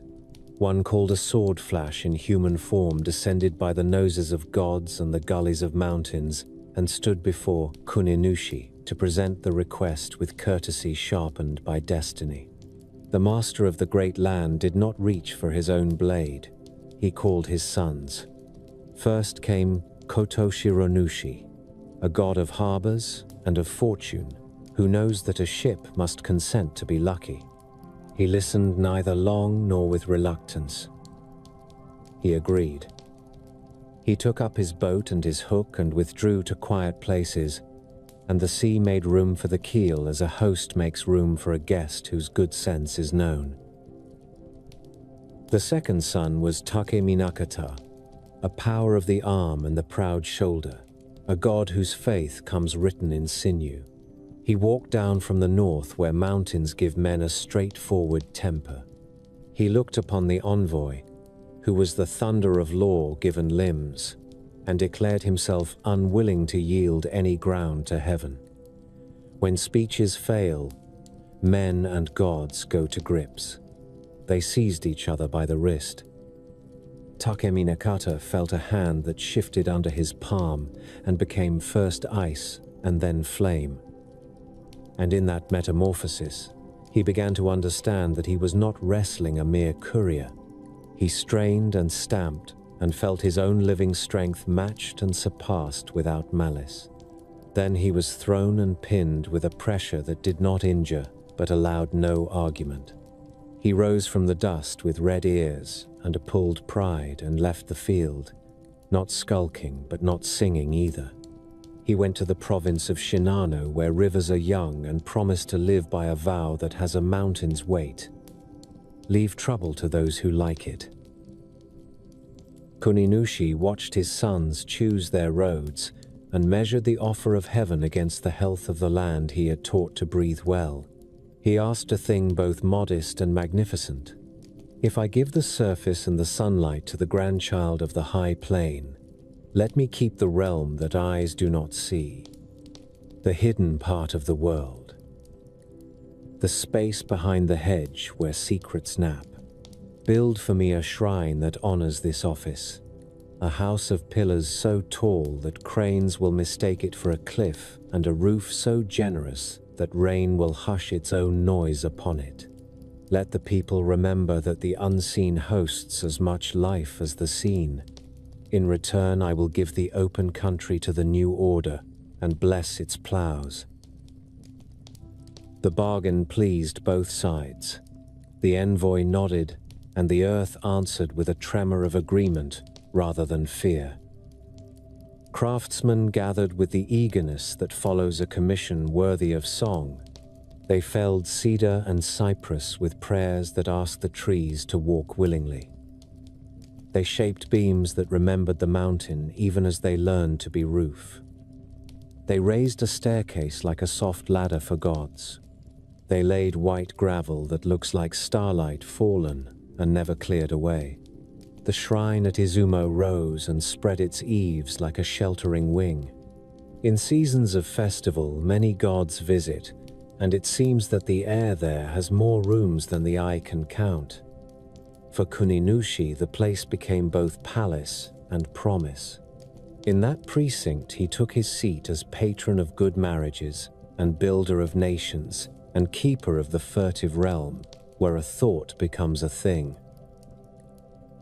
When the shrine was consecrated, the master of the great land set aside the royal name that attaches to the surface of affairs. He did not die. He turned. He entered the courteous shadows and took charge of the world that lives behind the curtains. In song, he is called the Great Spirit of the Unseen Land. If you whisper at a crossroad and your whisper is not wasted, it is his office that makes the whisper worth the breath. If a plan works because you remember to be kind at the start, someone may say he walked beside you that day and adjusted your elbow at the right moment.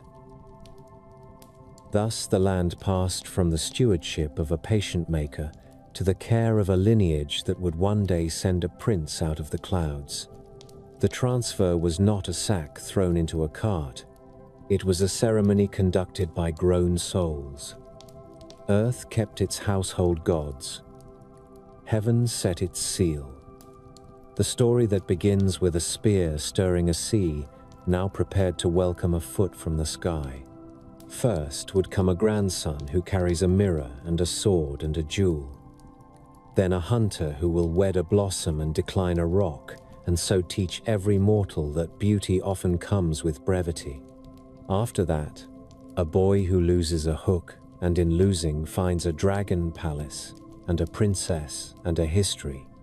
At last, that history will put on a crown and a capital and a calendar, but that is beyond the hill that we have just climbed. For the moment, imagine the great roof at Izumo shining after rain. A rope as thick as a river hangs across the entrance and swallows even stubborn impurity. Inside, pillars rise like quiet trees, and the air is patient. The master of the great land is there, not visible and not absent, the way a hearth is in a house, even when no flames are lit. In the fields beyond the shrine, the ditches follow the lines he taught, and in the market a woman sells concoctions that soothe a cough, because long ago a little lord and a tall friend compared leaves and found a compound that worked. The bargain holds. The hills offer foxfire and the courts offer law, and between them walk mortals who greet gates and stones and streams with small gestures of respect that cost nothing and save the world. There is a way a story tilts when heaven decides to step upon earth. It does not fall like a stone or drift like a leaf. It lowers itself with ceremony, as a great lantern is lowered into a hall that has been swept of every grain of dust. From the high plain, the sun goddess looked upon the reed plain below and saw a land ordered by patience and treaties, a country that had learned the speech of ditches and the courtesy of shrines. The time was right to join sky to soil with a living bridge, not a span of rope or cloud, but a person who would carry the weight of daylight in his bones. Her first thought had not been the grandson. In the old recounting, the sun goddess turned to her son, who is called the Master of Broad Skies, and asked that he descend to rule. He looked upon the earth and hesitated, for he knew that the work of founding is a long meal with hard bread, and he wished to be sure that the table was set. Messengers tried the road instead, and one of them lost himself in the pleasures of the lower world, wooed by a bride and lulled by the soft lies of comfort, until an arrow returned to him the truth that such forgetfulness is fatal. The lesson was received. Heaven must send not a wanderer but a scion with a mandate bright enough to blind doubt. So the choice fell upon the sun goddess's grandson, a young god whose name is Ninigi. He was given a company of deities to guide and guard and advise, for even a divine prince profits by counsel and by roads walked by others.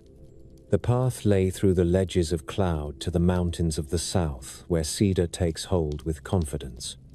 They called this descent the coming of the heavenly grandchild, and it was the hinge by which the age of gods would swing toward the world of men. Before he left, his grandmother placed in his keeping 3 objects whose meaning is older than thrones. The first was a mirror wrought so perfectly that light rests upon it as water rests in a still bowl. The second was a string of curved jewels, the color of wine and pine, smooth and heavy with a patient glow. The third was a sword that had once slept inside a serpent and had been lifted from the wound by a god who finally learned the right use of his anger. These were not toys or trinkets. They were pledges. The mirror promised rule that reflects and considers. The jewel promised a bond between rulers, and ruled that is both beautiful and binding. The sword promised the courage to cut away what endangers fields and families. Ninigi stood ready. In his company were deities whose names read like lines of an invocation. There was the goddess who dances dawn out of the cave and laughs fear away.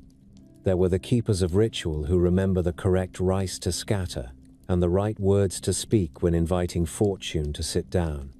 A powerful one of great hands waited to brace the way if mountain passes grew stubborn. Together they made a procession that would have filled the heart of any storyteller with the pleasure of pageantry. At the lip where sky becomes hill, they found the tall and formidable spirit who stands at the threshold of the lower world.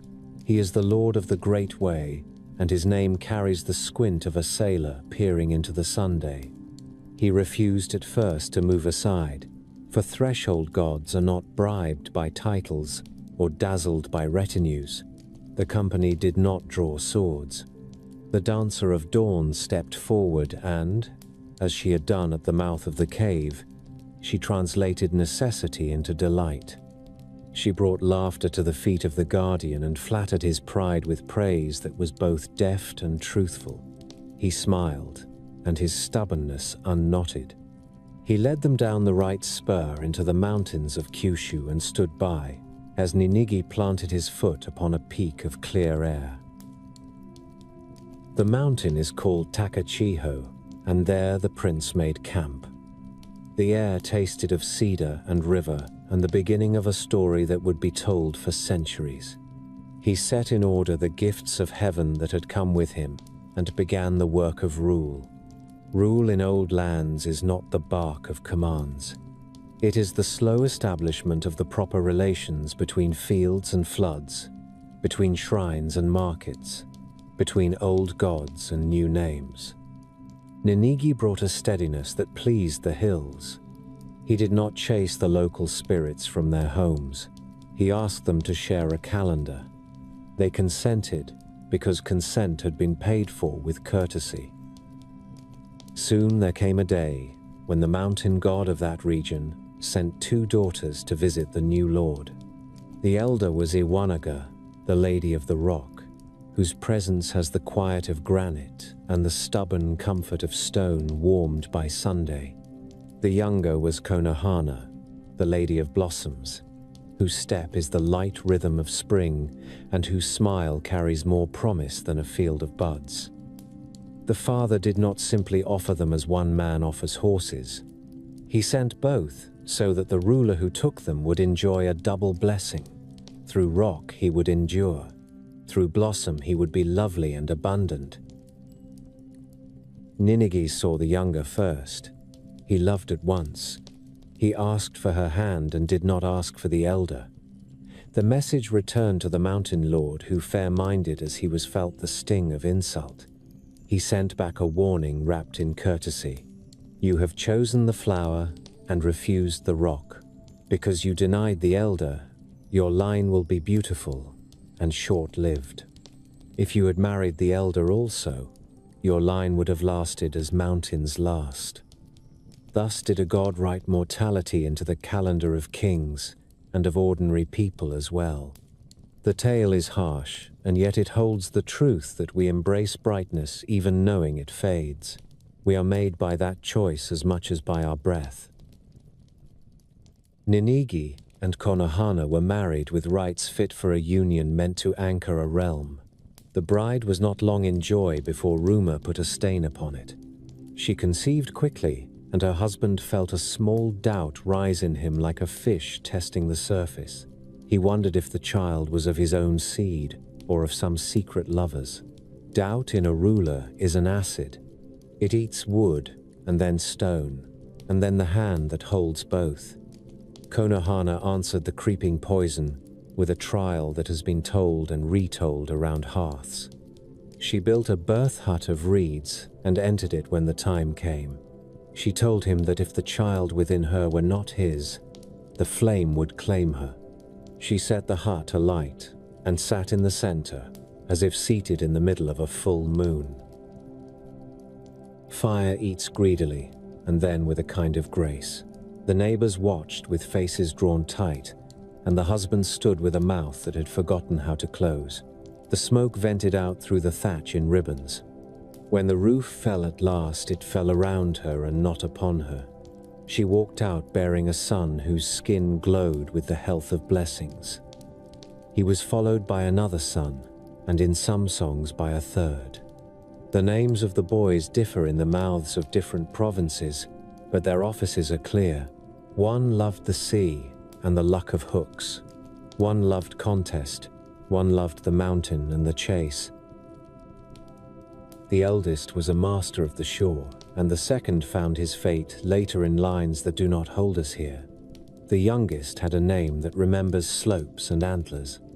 He is the prince of the mountain hunt, and he is the one whose story will carry us into oceans and palaces and meetings with kings who wear scales.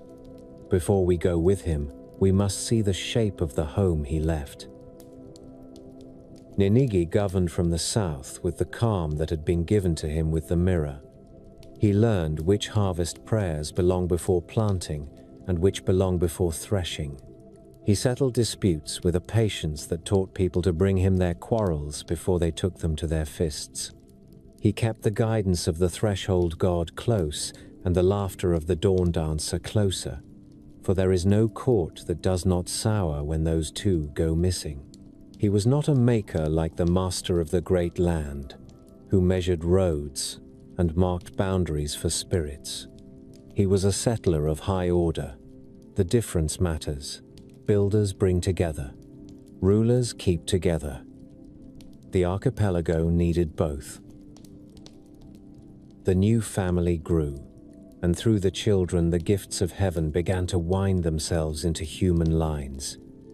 Konohana walked her gardens and watched with a new tenderness the fall of petals. She had been denied the sister whose name is endurance. She did not brood upon it. She taught her sons that the brevity of blossoms makes them sharper. A field of rice in perfect ripeness is a note held just long enough and then dismissed.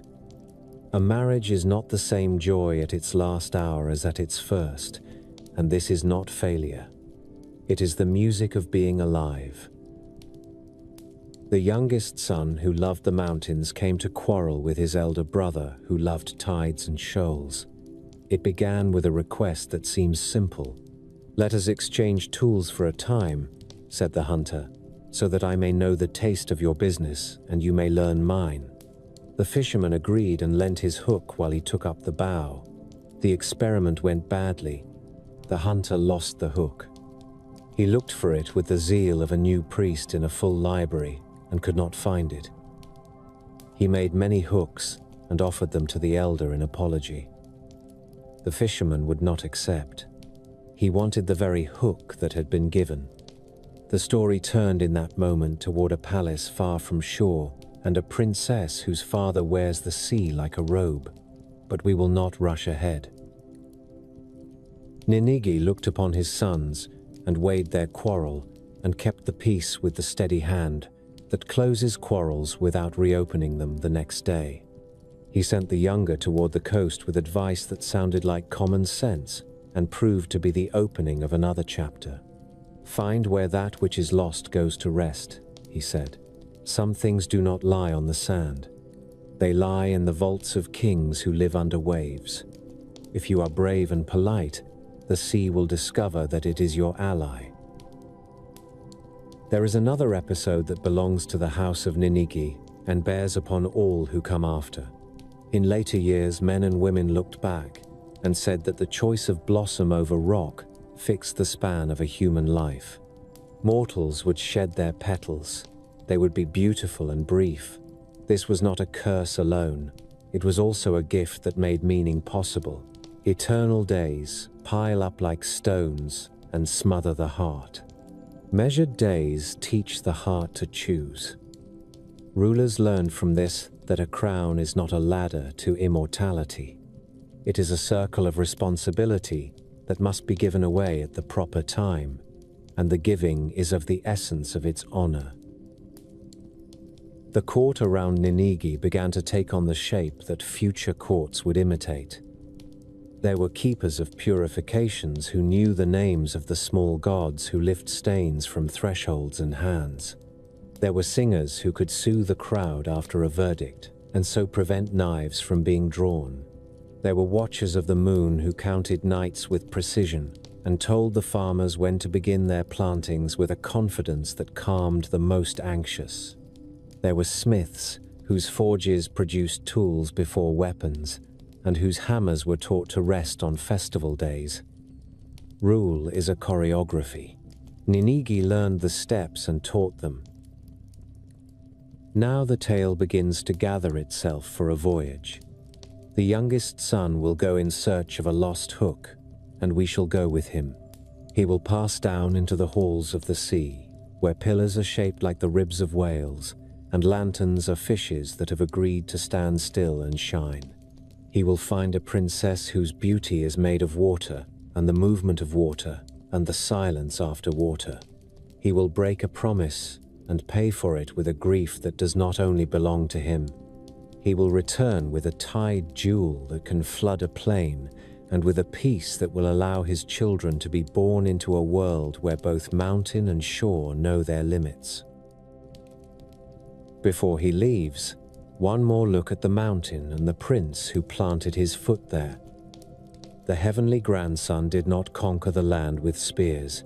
He married it. He asked it to have patience with his house, and he promised patience in return. The goddess of the sun had sent him with a mirror, a jewel, and a sword.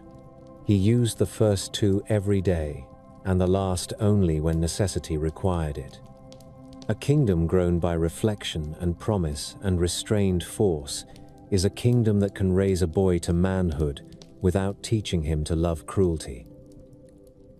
In quiet hours, the dancers of dawn would rehearse in the courtyards, and their feet would whisper the story of the cave and the mirror and the laughter that calls light back from self-exile.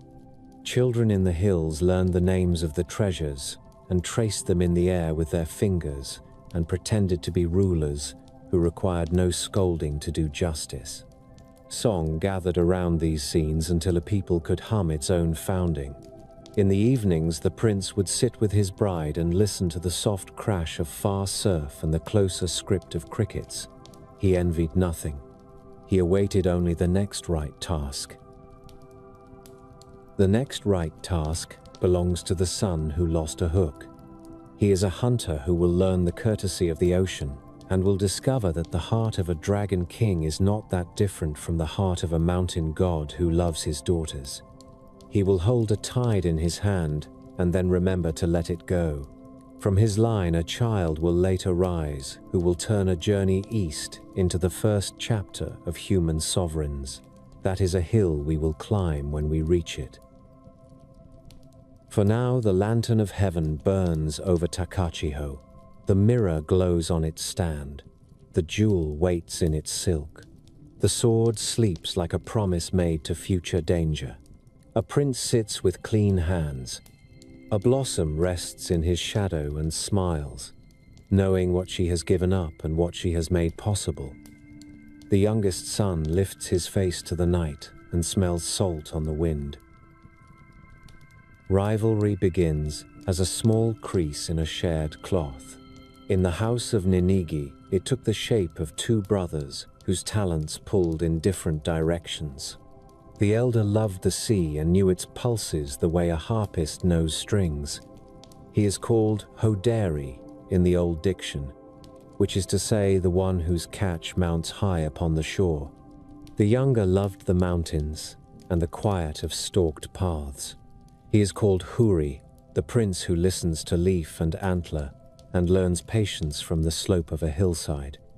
Between them lay an affection that could have been a bond and a pride that could be a flint. The quarrel did not begin with insult. It began with curiosity. "Let us trade for a time," said the younger.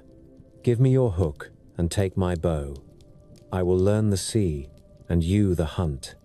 The elder consented, for brothers before wisdom comes often think a trade will do no harm. Huri took the hook and went down to the edge of the water and made his line ready. He cast as one casts a question and waited as one waits for an oracle. The line drew tight, then slackened, and in the slow theater of trial and error the hook disappeared. Perhaps it caught in a rock. Perhaps a great fish carried it in a sudden rush. Perhaps the sea decided that the tool of a fisherman should not ride the thumb of a hunter. Huri searched the strand. He searched the shallows. He made many hooks and offered them with bowed head. Hoderi refused to be pacified. Only the lost hook would do, the very iron shaped by the hand that had shaped it first. That answer, stubborn and simple, sent a young man under waves and into halls where daylight is a guest. Huri went to his father and asked counsel. Ninigi did not scold. He is the kind of ruler who knows that blame does not grow hooks from water. Find where lost things are kept, he said. There are palaces beneath the floor of the sea, and they have chiefs and courtiers and treasure rooms. Do not go as a thief. Go as a supplicant with good manners and a clear voice. The prince bowed and took the advice and walked the shore until he found a place where the world seems to end in a thought. There he sat as the tide climbed and spoke to it as if to a lord. The tide took him as a litter takes a guest and bore him down along watery avenues roofed with blue. The palace of the Sea King is not built with timber and tile. It is made of the order of currents and the patience of coral. Pillars rise like the bones of ancient whales, and the floor is strewn with sand so fine that it keeps the softest footfall secret. Lanternfish hang like patient stars where a corridor needs light.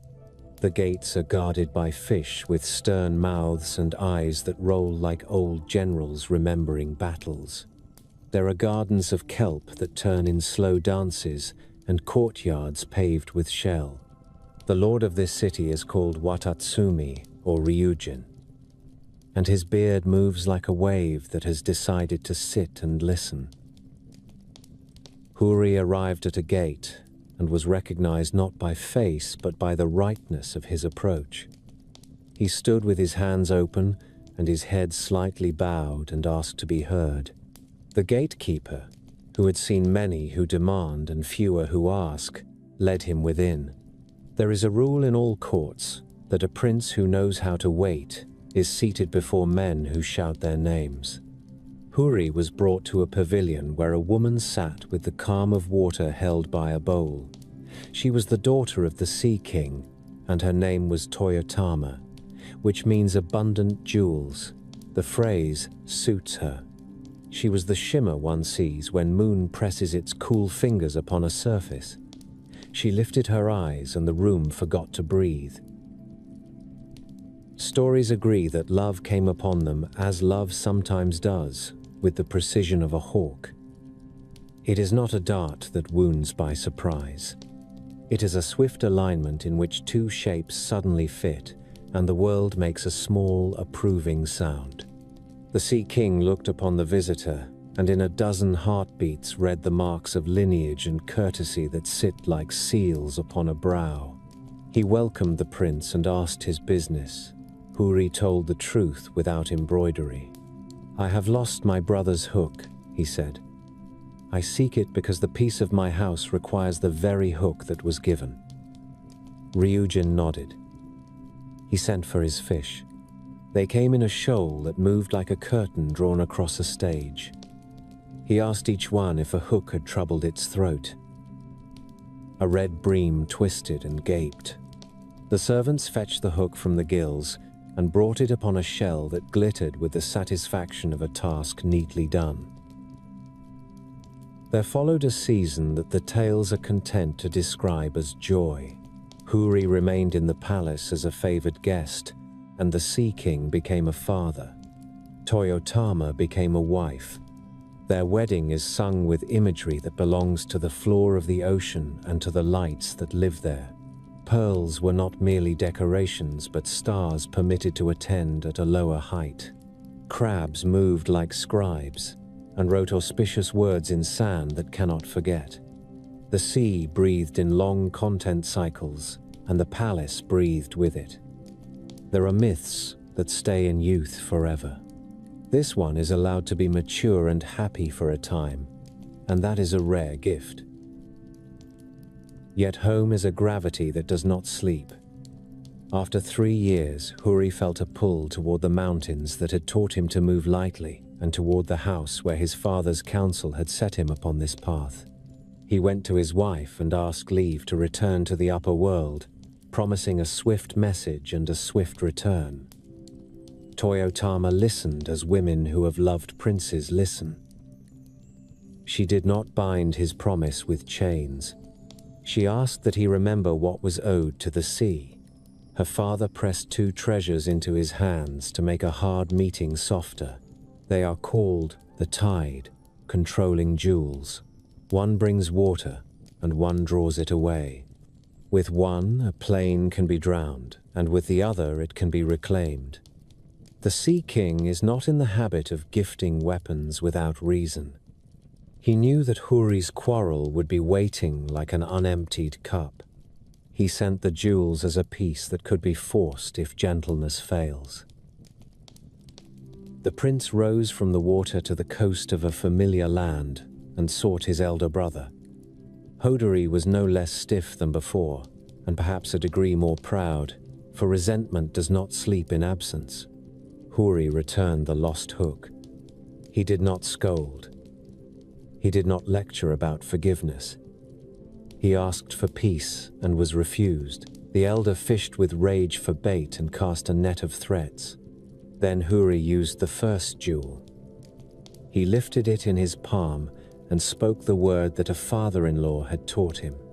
The sea climbed the shore and then the street and then the steps, until Hoderi found water at his belt, and then at his chest, and then at his lips. He called for mercy, which is a word that grows heavy upon a proud tongue. Huri raised the second jewel, and the water withdrew as if a bed had been made and needed smoothing. Hoderi fell to the ground like a fish dropped from a basket. He promised obedience, and this time he kept the promise. The quarrel ended in the only way some quarrels can end. Not in love, not yet, but in a recognition that there is a limit and that a boundary can be a blessing.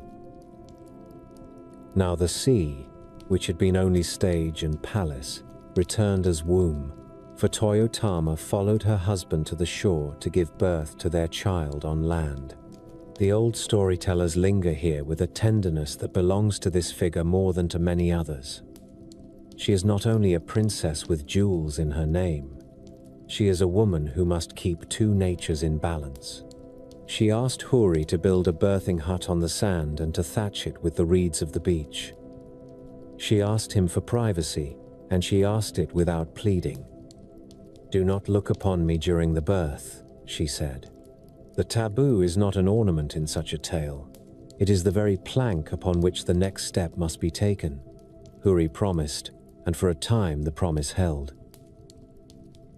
The working of the world is sometimes framed by curiosity as by a narrow door. The moment came when the prince forgot his promise. Perhaps he heard a cry, and fear pried open his resolve. Perhaps pride wished to see the proof of his seed. Whatever the cause, he peered into the hut. He saw not a woman bent by pain, but the true form of a sea being giving life on the land. The texts call that form Nami, or Wani, a word that can point to a dragon, or a great reptile, or the sacred shape of a creature made from water's strength. The sight shocked him as a lightning shock can hurt even if it does not kill. He recoiled. He had looked where he was asked not to look. He had seen what should remain veiled, and by that sight had broken the spell that permits love to live across borders. Toyotama felt the breach as a coldness. She did not rage. She did not plead. She wrapped the newborn in soft cloth and kissed it with the sadness of a mother who must leave a cradle. She left the hut and walked into the tide and did not turn. She returned to the palace where lanternfish hang in careful patterns and put away her hurt, as women sometimes must, not because it is small, but because it is large and must be kept in a room where only the heart can bear to visit it. The child was left to the care of a woman whose name carries the sense of jewel and binding thread. She is Tamayori, the younger sister, and she became nurse and later wife to the one she raised. Such loops are not quite uncommon in the old recitations, for they speak to the way houses fold in upon themselves to keep a line alive. The boy received a name that sounds like a long breath. Ugaya Fukiezu is a mouthful that means the cormorant feather thatching was never completed, a phrase that remembers the hut begun and left unfinished because a promise broke and sent the mother back to her sea. He grew with the calm that sometimes sits on children who have been carefully watched. Tamayori taught him the proper bow at thresholds and the patience to listen to old men who tell the same story with a different ending. He married her when the years had turned and the proprieties could be arranged without scandal, and from their union came sons whose names write new pages. One of them will become a thread that runs from vision to capital and from capital to calendar. But that belongs to the next chapter. The melodrama of the broken promise deserves a moment more. It is not a scene placed to humiliate a hero or to blacken a bride. It is the engine by which a culture explains why border crossing demands reverence. A sea wife can love a land husband, and a land husband can love a sea wife, but there are conditions that protect both. A hut must be given to secrecy. A vow must not be taken as a toy. When vows are kept, worlds remain bridged. When they are broken, the worlds return to their own tides, and the child of their meeting must reconcile the loss by living well. Ugly later uses of this tale by crude minds do not erase its first intention. It asks listeners to respect what is asked in intimacy. It also asks them to accept that there are truths one should not demand to see. Hoderi did not vanish after his surrender. He becomes in the telling a figure of dignified retirement. He accepted smaller waters and let fortunes rest in younger hands. The tide jewels did not become toys of tyranny. They remained with Huri as reminders that the Sea King had made himself kin, and they were used sparingly, for good tools know when to stay in their box.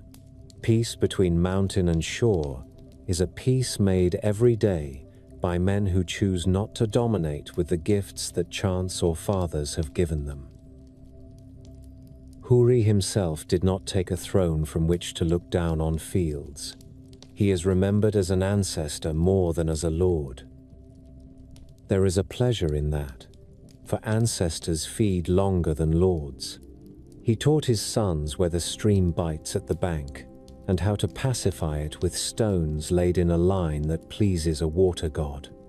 He taught them to carry offerings that match the temper of a shrine rather than to throw splendor where quiet would be better.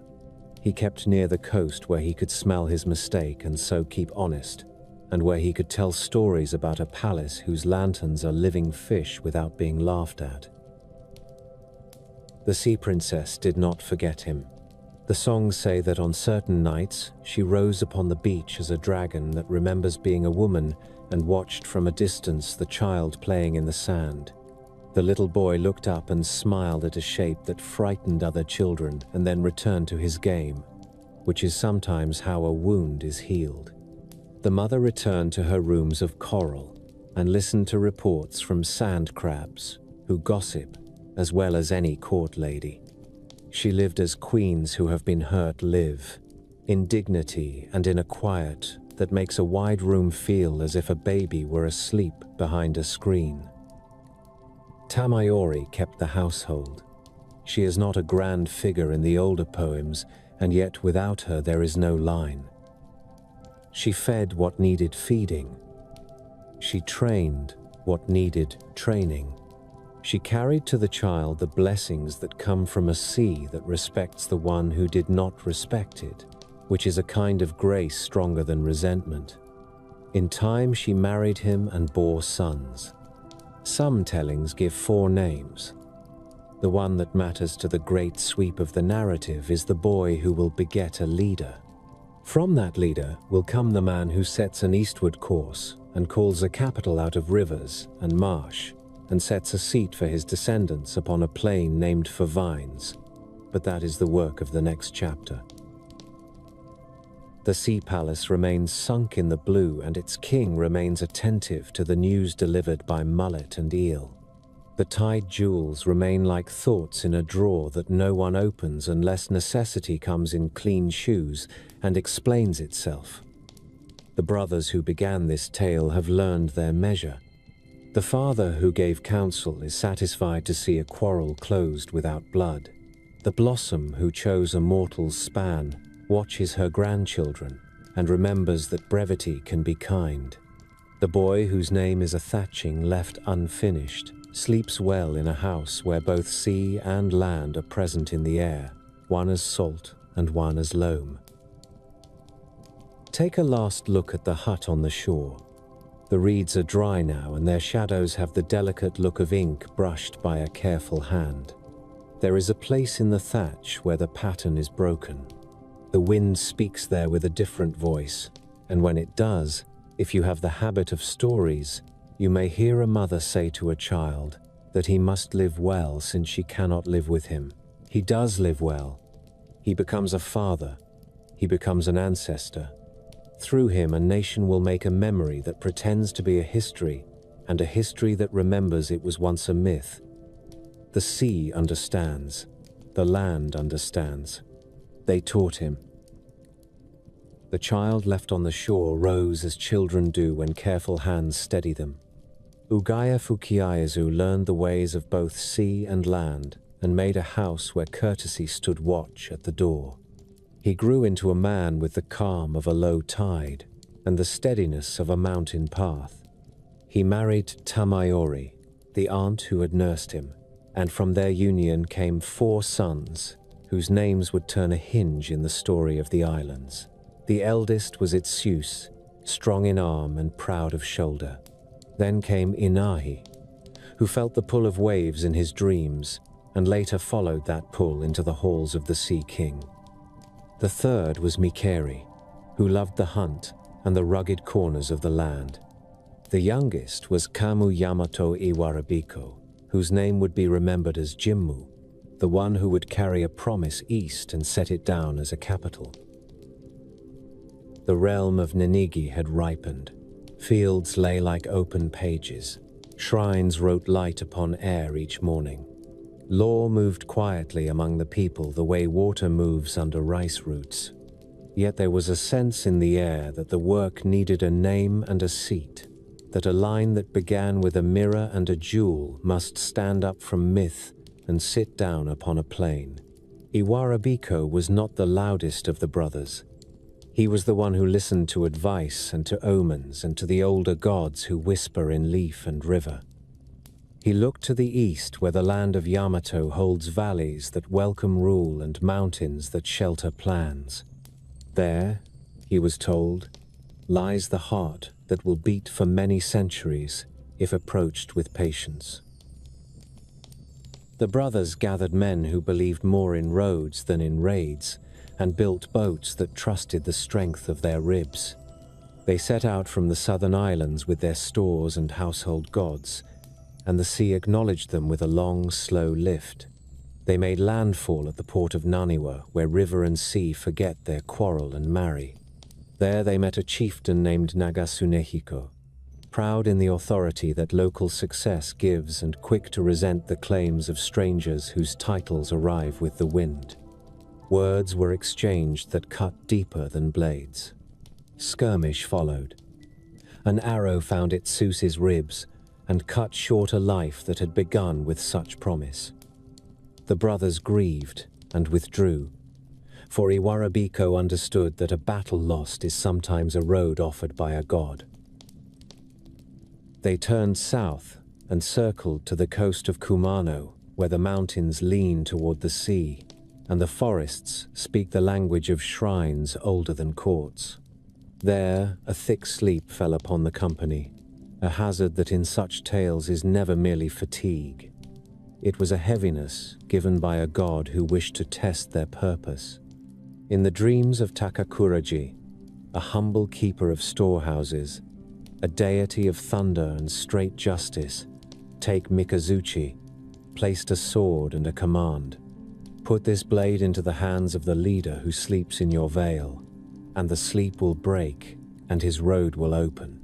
The man woke with a start, and found the sword not only in his mind, but also in his storehouse, as if a thought had learned how to be iron. He carried the weapon to Iwarabiko, who took it with the respect a man shows a god who brings both victory and restraint. The sleep fell away from the company like a garment that had never fit.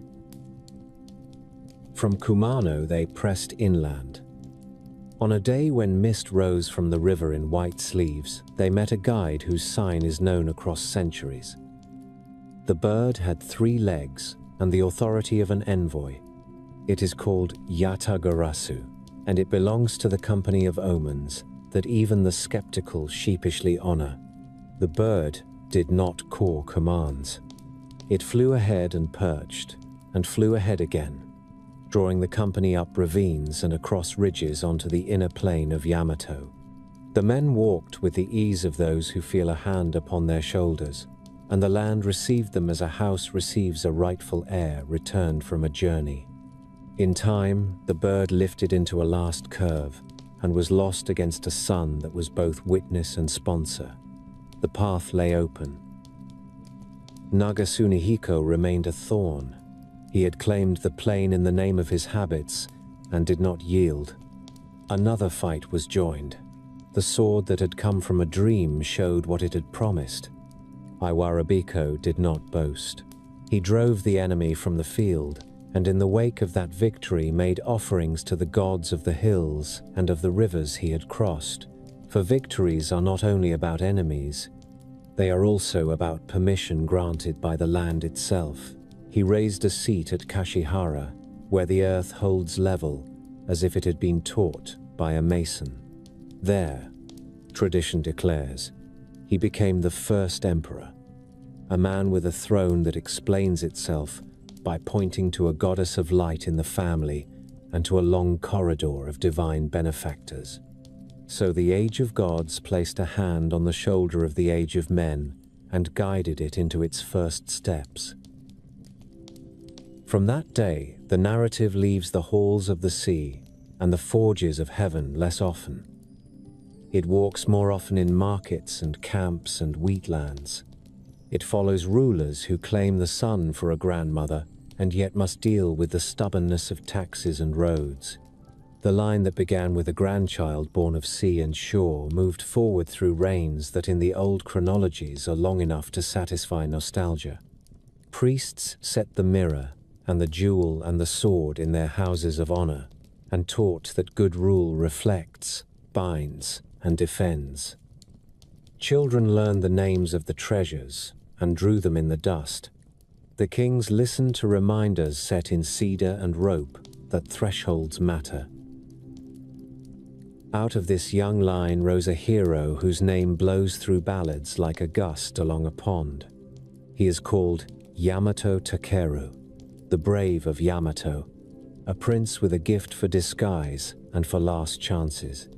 He is remembered not as a lawgiver, but as a breaker of stubborn necks, when the necks belonged to those who hurt the realm.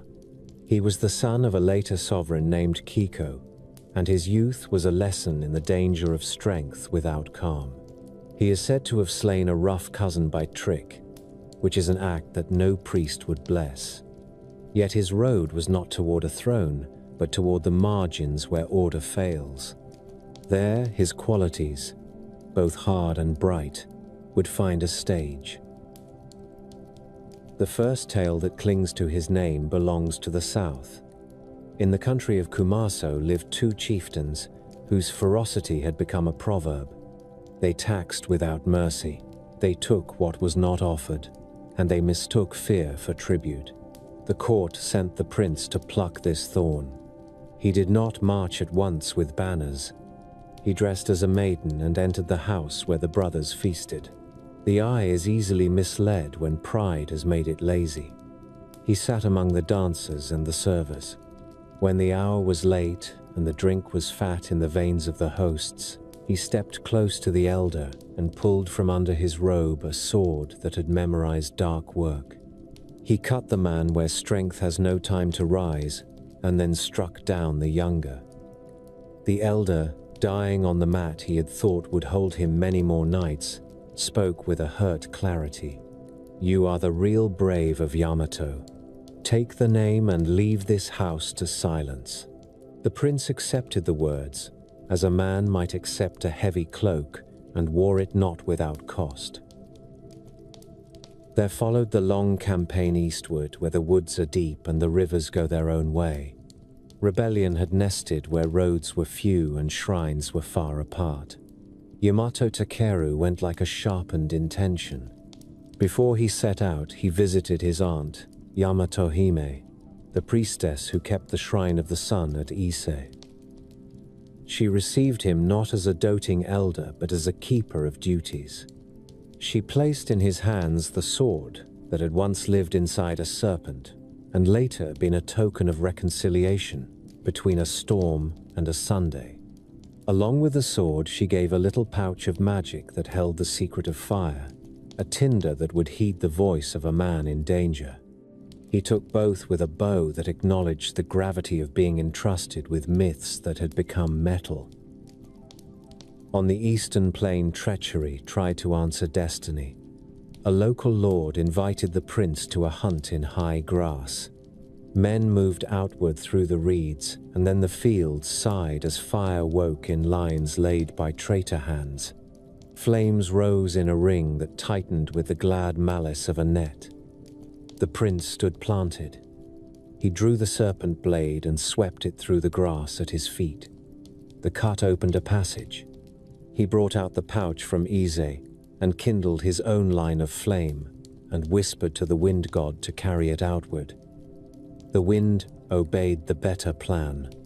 The counterfire leapt and met the first blaze and wrestled it down into a red confusion that could not choose a direction.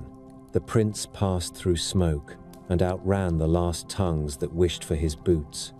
He turned upon the one who had invited him and settled an account that no court would later reopen. There were other contests. He took ships along jagged coasts and taught river forts to stand down. He fought a boar that was more spirit than animal and left its tusks planted in a tree as a lesson to hunters who brag. He faced a god of Mount Ibuki whose breath was cold enough to stop heartbeats. He thought to cut down the mountain itself and mocked the deity with an arrogant charge. The mountain god sent a storm of ice and vapor that beat him to the ground and left him staggering for days with a sickness that no medicine could sweeten. After that moment, he carried a fragility like a crack in fine glaze. Heroes are not granted invulnerability. They are granted time for one more task. He visited the shrine where the serpent sword would one day be honored rather than used, a house called Atsuta, where the air seems to know how to compose itself. He sent the blade back to dwell there, for even a prince can grow weary of the weight of a story. He crossed ranges and sat by the mouths of rivers and remembered a wife he had married in the east whose patience could halt a quarrel between warriors. He began the journey home, not trailed by drums, but by the soft recognition that a lone figure deserved. Sickness followed. On the plain near Ise, his strength faltered like a banner in wind that loses interest. He spoke to friends of a white bird he had seen in dreams. He laid down in grass that knew the exact length of his life. When he died, the air took on a clarity that often attends the last breaths of those who have used their days in the service of a wide house. His companions built a tomb that looked like a small hill and placed haniwa upon it, the clay sentinels that face away to watch for insult. Then, as the tales tell it, a white bird rose from the mound and flew across the marshes and the inlets, looking for a place where grief meets sky. They followed it to a final resting that felt proper. In that way, the man named Brave in a dying enemy's mouth left a sign that even sorrow could admire. In these stories, you can hear a culture deciding what it wants courage to be. It is skill, and not only muscle. It is the wit to put on a robe and enter a house as a woman when war would slam the door. It is the restraint to give a sword to a shrine and walk with lighter hands. It is the knowledge that a flame set in the right place can save a life, and a flame set in the wrong place can end a village. It is also the acceptance that even the sharpest edge cannot cut the law that all living things obey. The prince who did not fear the boar or the traitor or the steeper ridge could not overcome the cold of a mountain god he mocked. His death gave the country a new kind of memory. Not a list of victories, though there were many, but a pattern by which to measure the use of force and the limits of men. From the seat at Kashihara, the line that claimed the sun as ancestress continued. Priests kept the mirror bright and the jewel safe, and reminded young rulers that the sword draws last. Each spring, the fields looked up and asked whether they could trust the hands that turned them. The answer, more often than not, was yes, because the hands remembered a grandson who came down a mountain with a blade given by a storm god, and a young man who sailed under a three-legged bird, and a prince who once opened a wall of fire with a word, and later let a spirit bird carry his last name over wetlands. These are large signs. They taught small lessons. Bow at thresholds. Keep promises made at sea. Welcome laughter to councils. Ask a mountain before you step upon its pride. The age of gods had taught the rhythm of creation and loss and return. The age of emperors added the chording of law and the patience of records. Together they made a story that is told in shrines where ropes hang like thick rivers, and in tombs where clay figures face away into the fields, and in plays where a dancer stamps a tub and wakes the Sunday. A people does not live by bread alone. It lives by the sentences it repeats to itself when storms wake and when seasons turn. These chapters are such sentences.